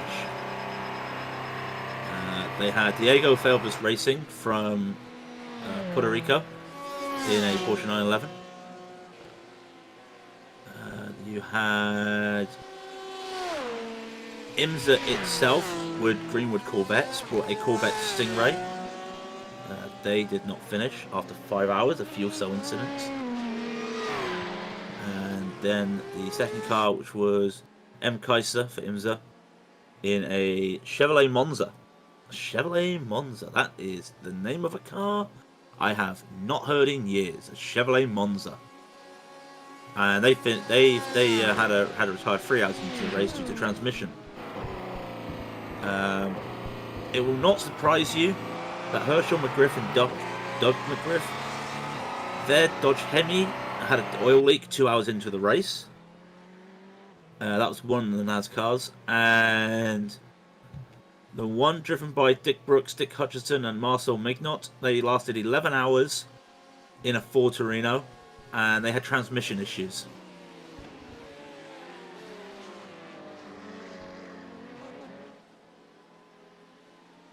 Now you say I would put a 24-hour race where each car's different NASCAR. I've always thought, wouldn't it be cool to have a NASCAR team race? But that would just seem very crazy. Instead, I thought during the fun week, and I never did, how about you get the A cars and the B cars, so that's the NASCAR Cups and the Xfinity cars, and just put them on Monza combined, because what's more fun than Monza combined? I'll tell you what's more fun than Monza combined. Telling you about a battle that's happening that you can't see. Because the 26 V10R Esports, number 3, that's the BMW entry, currently in 3rd place in the GTEs, has a battle on its hand and trying to fend off Nikolai Frame, the car 63, the Fata BR Simsport. Gap has gone down to 2 seconds now. They have been cutting the deficit, and of course at the same time it does not help that V10 are forced to serve slowdowns at the end of the lap, so they've been losing time. And by the sounds of things that have happened, they've been a little bit aggressive. I do have a video. Someone has, it's Leon Vosma sending a video. By the way, thank you. If anyone is here who's like doing that, thank you, because one of the things I have the issue with is I'm unable to see these things.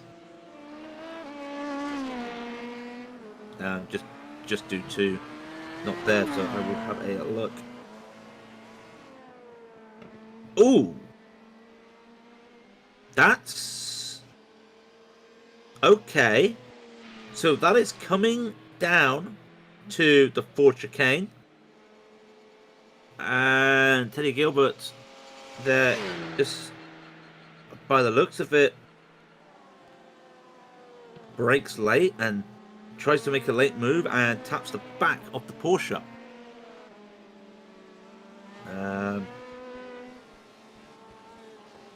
Would have been, I will say, Leon, if you're listening, watching, a rear view would have been good. Unfortunately, the fantastic cameras, I'm looking at it, and all I can say is that just the BMW not underestimating the braking of the Porsche. It almost looks like he broke too late and had to make an evasive action. That's what it looks like to me. I would need another angle. And yeah, as Raidillon Mick just posted, it was not intentional. He was surprised he pushed the brake a bit earlier. So, yeah, little bit of an accidental there. But the gap now in this battle for P3 is 0.4 of a second. Now, of course, they're halfway through their fuel stints. So, well, definitely the 26 is. But if the 63 of Fata BR is catching, they're coming up the Dunlop, by the way. They're up the hill through the Dunlop chicane they go. The gap is 0.2. They're almost going to be touching very shortly. I'm just going to have to keep going to a far chase to make sure there is no touching. They've got a bit of clear air in front of them as well. They will have to wait in a minute. About 2 seconds behind is the LMP1 of the 304, James Armstrong. But coming around Village Turk Rouge, they're into Turk Rouge right now. The gap is now 0.3. And even with that, they're having to take a wider line. Oh, the BRE, the V10 almost squeezing the 304 out of the way. That's the LMP1. I think he just was taking that right line, but Gap is now 0.3. A bad exit at Turret Rouge there for Fatal. Well, not a bad, it was just a slow exit, I think, because the LMP1 is catching as they come down the first part of Mulsanne. Will take lifts off and hits the brakes and takes a different line just to conserve, but it throws off the 26. He thought that they would be sending it in there, so that's compromised the V10 Esports line. They've come around Mulsanne 1 now. Lets the 919 of Guy Coach by. Gap is 0.3. Frame just having to be careful. Now, of course, because of his wing damage, he's not going to have the optimal top speed. But he is pushing and pushing. In fact, again, he closes up right at the end. He wants to make the move. He goes into the left side as they come to the braking area of Mulsanne 2. Makes the move stick. On track overtakes only. Forain and Fate of BR Esports have P3 back on track this time and not from pit stops.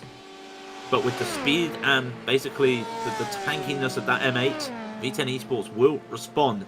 The inside line going down into the Mulsanne corner is Veta. The V10 have the outside and they are now almost a car ahead. But on braking, that Porsche, brilliant.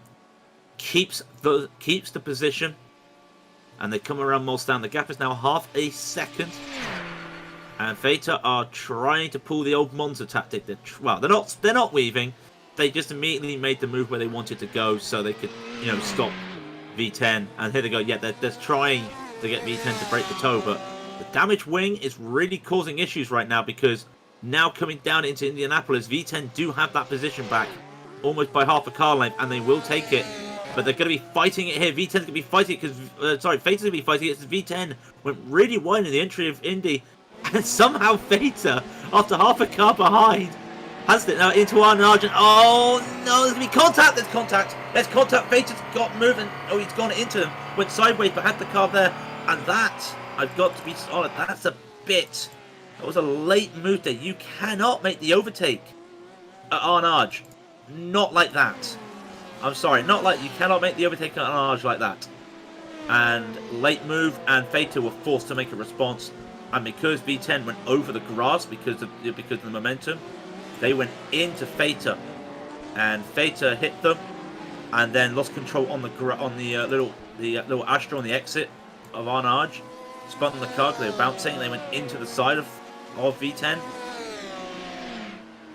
And now V10's gone wide at the exit of Corvette, and that'll be a slowdown, and that will mean Veta will take it. But Veta's coming to the pits.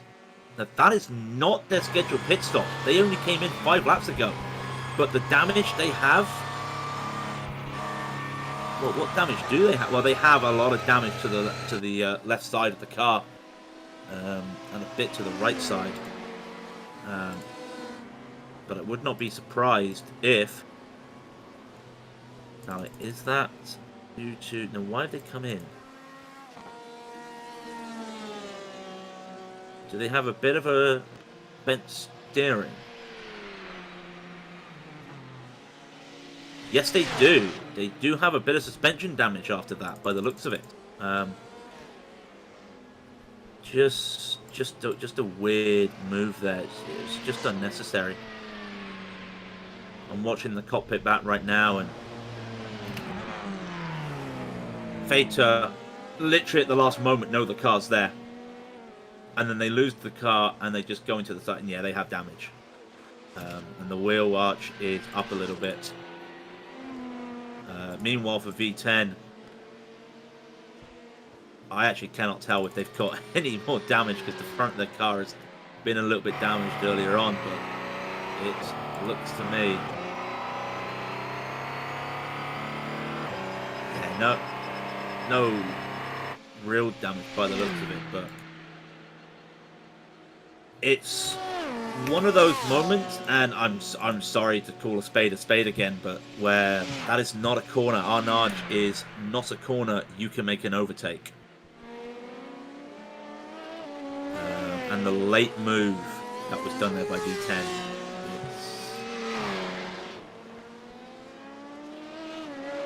Yeah, not what I was expecting.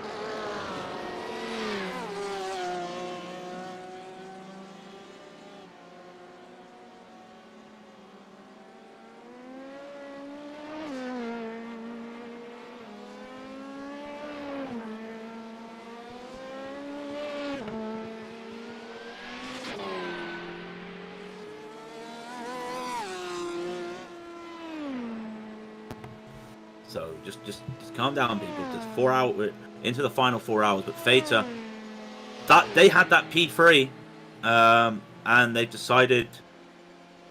Well, Nikolai Frame's out of the car. So is this a driver swap, or have they just? Oh no. Oh no! Please tell me they've got somebody ready to get in the car. They do. They do. I think they're just all. Obviously, that damage was. Well, the damage will be big because the steering wheel wasn't straight. That's how big the damage was.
So, the 26th of... Sorry, I was just doing some things. The VR10 Esports in the pits right now. But Theta, they have 11 minutes of repairs because of that move.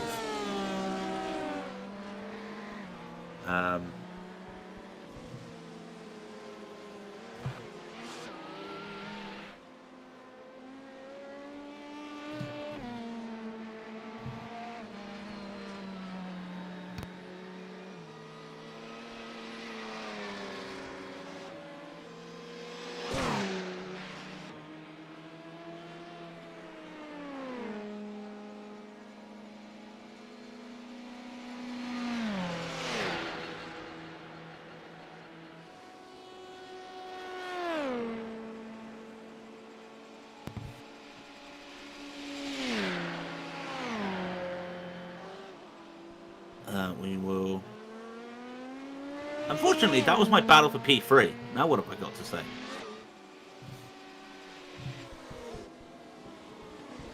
Apart from Wyatt should go to sleep, Marius Brewer is tired. I don't sound very well, but at the same time, I woke up 2 hours ago. I've missed the Formula 3.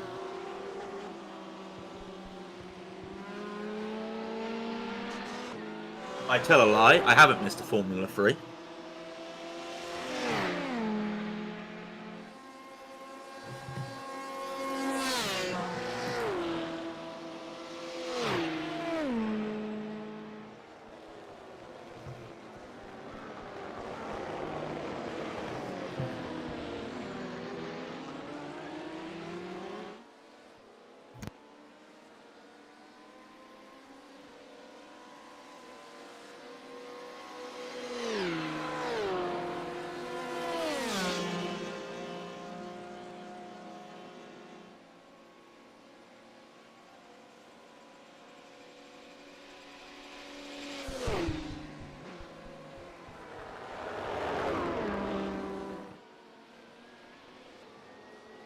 "40 hours isn't long."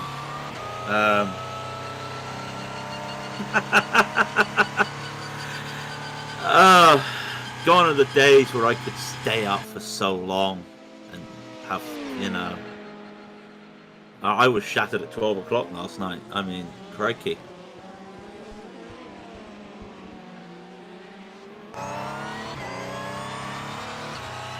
I do apologise that you're only seeing the LMP1 battles, by the way. I would love to say there's some battles happening elsewhere, but not really. The closest gap in the LMP2s is 35 seconds between Valhalla Royal and V10R2. The closest battle in the GTEs right now is RNE and Grey Wolf Typha 89, and that's a 44-second gap.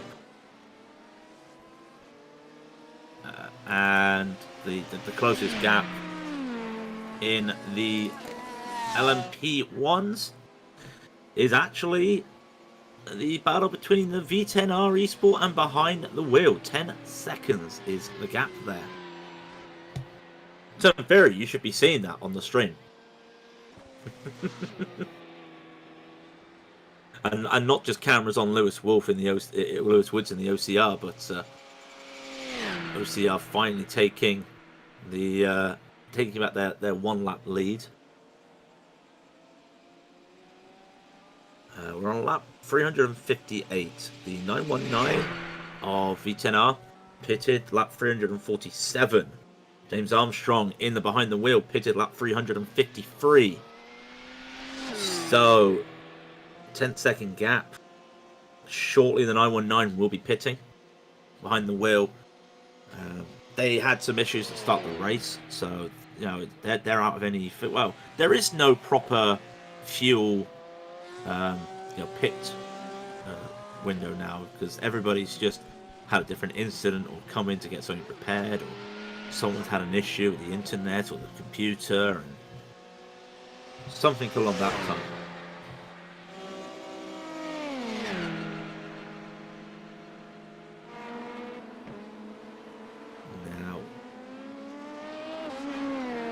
Told of a car pushing another car off at Porsche curves, and that was like the last lap.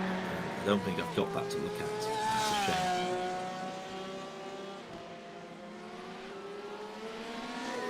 This battle for P3, it's not within the pit sync. In theory, the 919 will have to take a pit stop. Oh, right now. How convenient. So the 919 in the pits, they were 10 seconds behind the wheel. That sounded so bad.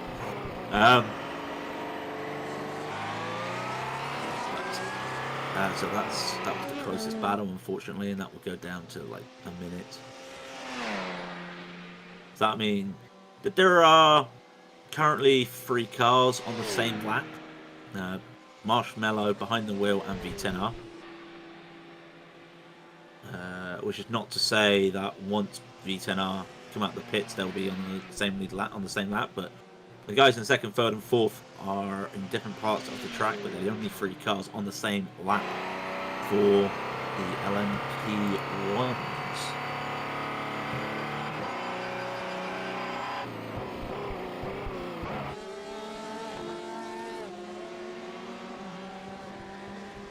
Oh, I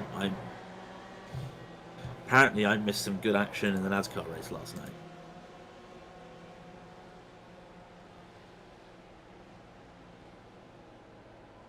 I just know that while I was still commentating, my Twitter was talking about it, so I knew things were happening, but I didn't actually see what things were happening.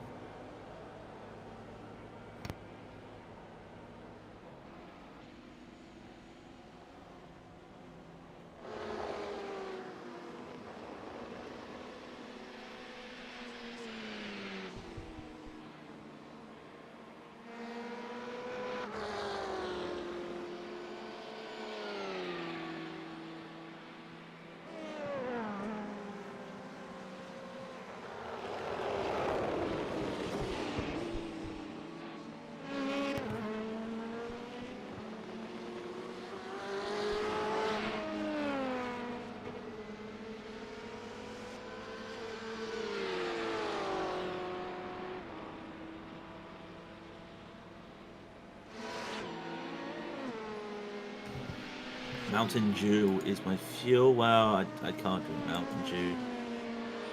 I have, but it's not the same in England because of the sugar rules. Probably a good thing it's not the same because of the sugar rules, but when you've had the proper stuff in America, I think in England, they stopped calling it Mountain Dew. It was like an energy drink. They called it an energy drink.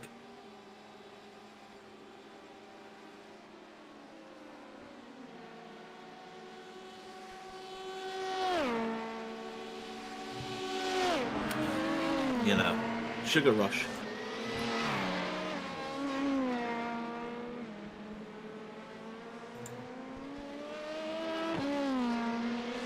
Did I miss out on a race last night? I did, on NASCAR race. Okay.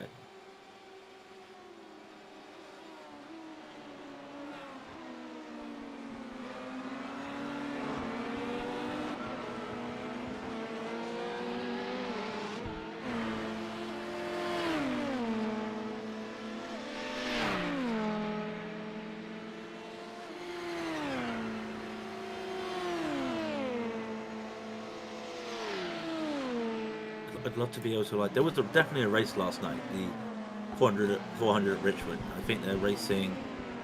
Oh, they're not racing until next week. Okay, yeah, I missed a race. I suck.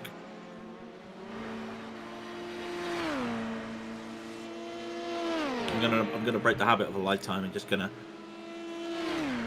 look at the highlights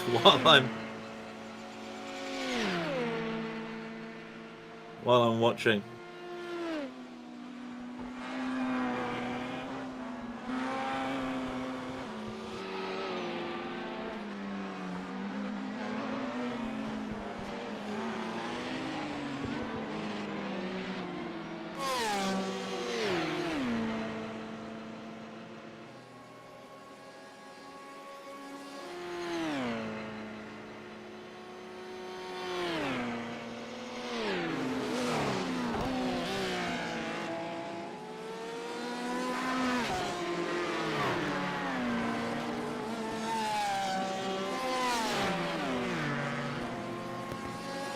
So just a quick, give you an update. I was saying the 3 cars are on the same lead lap, on the same lap in the LMP2s.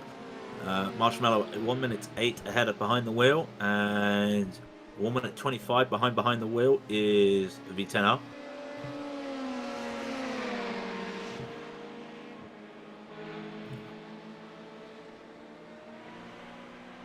Oh, apologies. Unfortunately, it's still morning, so I get the excuse to yawn.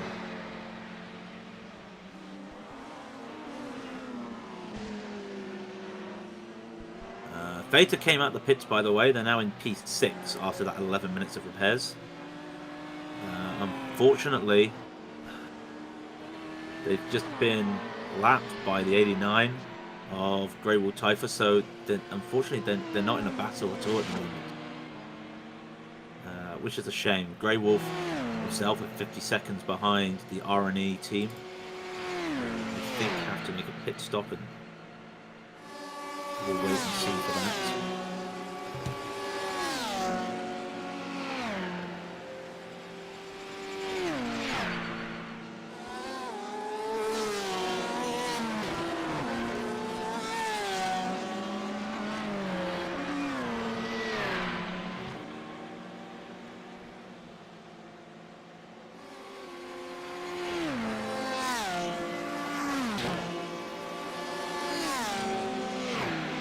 In all due fairness, I will say, well done to everybody for not having. I'm going to jinx it now, so I'm just going to touch wood. Well done to everybody for not having any hardware failure. I know that sounds really bad and really funny, but it's one of those things that we've done endurance races, and hardware failure has just caused issues. We did the Nürburgring, and we had, in that one race, you couldn't drive due to hardware failure. Oh no, I'm sorry.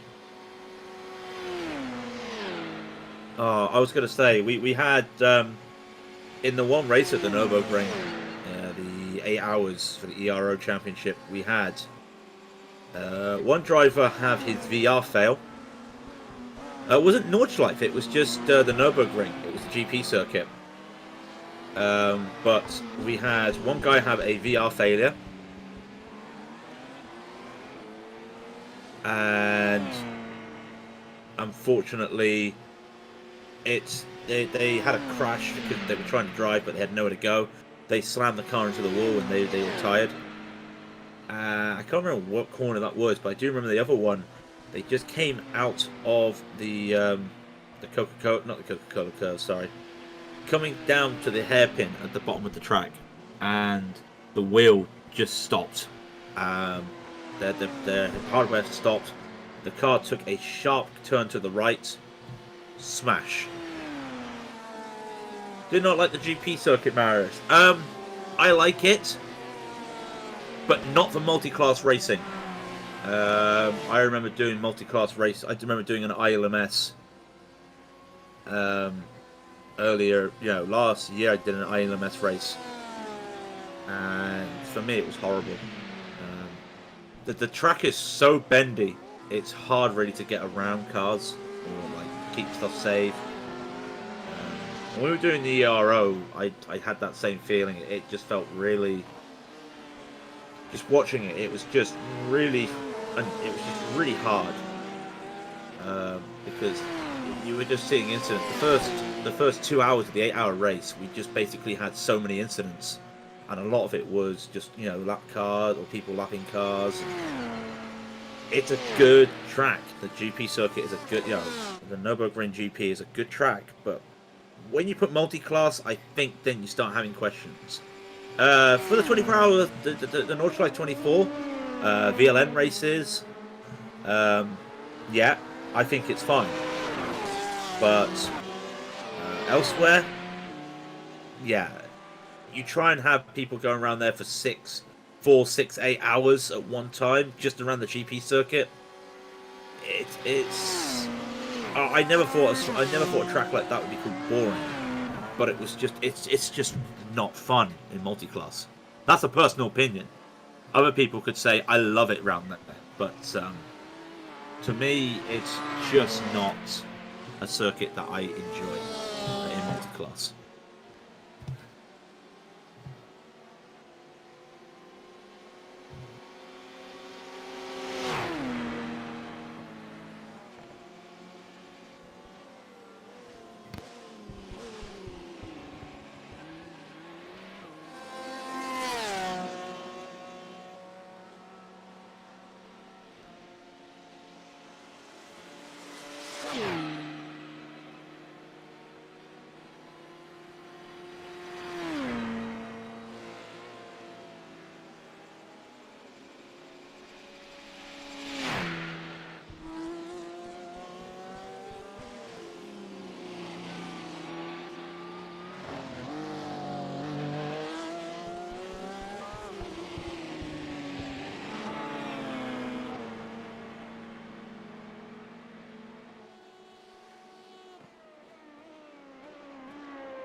I've still got this page up.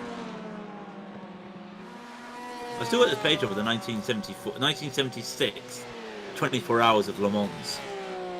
And I think to myself, I should know about this race because the 936 of Jackie X won. But I don't.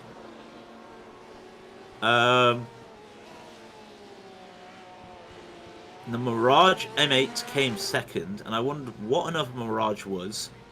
And it's a car from JW Automotive Engineering in England, Slough.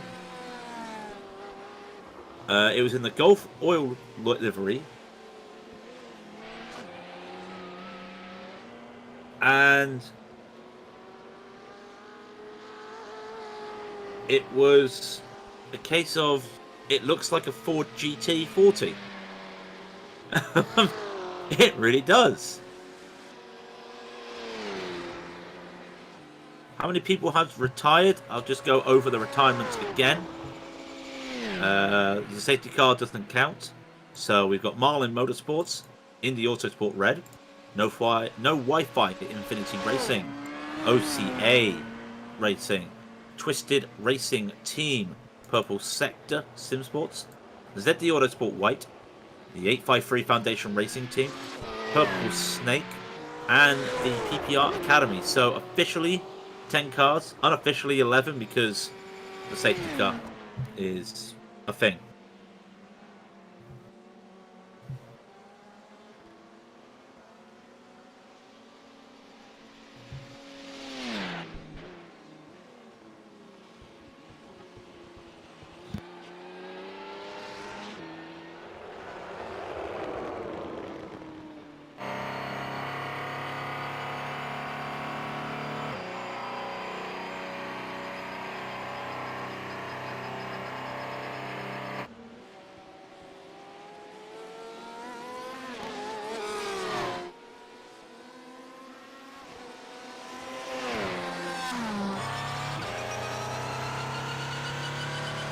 Yeah, no, I gotta be honest. I hope James does wake up feeling better. I heard that the issues the wrist. So I do hope everyone's okay with them. Is that the CCE Sport? Have they always looked that damage on the back? They always have looked that damage on the back. Okay. Wow, the back of that car for SE Sports looks horrible. But Ronnie Heyman in the car at the moment on his second stint now of this, well, the second fuel run of this stint right now, currently P2. But the lot of it, there's not a lot they can do to the back of that car unless you've got a puller and you just go pop. Well, hang on, I think I've got a pop noise here. I might have a pop noise. Say, just go. That didn't really work. That was too high pitch, but you get the idea.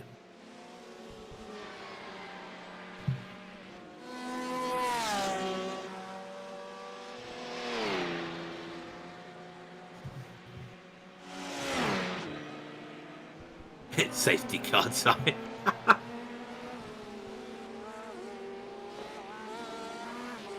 Yeah.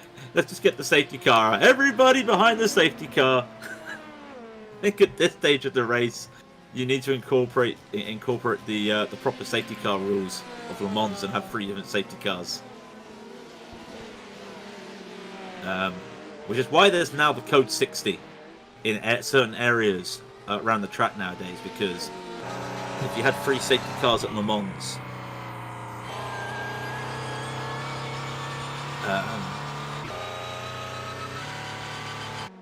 sorry, Rob, you are right. Sorry, I was just reading your message. I would love to say it's an option, but I think what's happened is Rob put the auto camera on or something, but the auto camera is stuck on just showing one class. I wouldn't even know how to get hold of Rob. I think he literally passed out. Oh, he's alive! He's alive!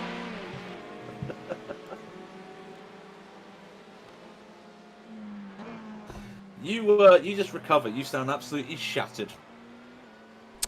There you go.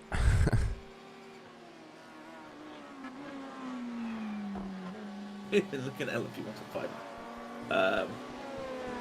You have not missed much, apart from. You've not been looking at LMP1 for 5 hours. It's just that that's the most exciting information. No, you missed the crash, which you missed the crash between V10R and Beta BR SimSport, which I will be honest, I came close to issuing a stop and go, but I gave a warning. And how long ago was this? A while ago now, when the Feta come to the pits. Yeah, sorry about not being at the helm, but Think about sleep. no, I literally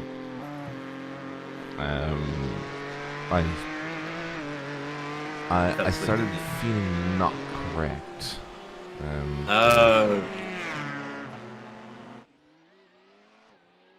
Why does it keep going back to that second car? So, let's just give some sort of update. I'm not sure,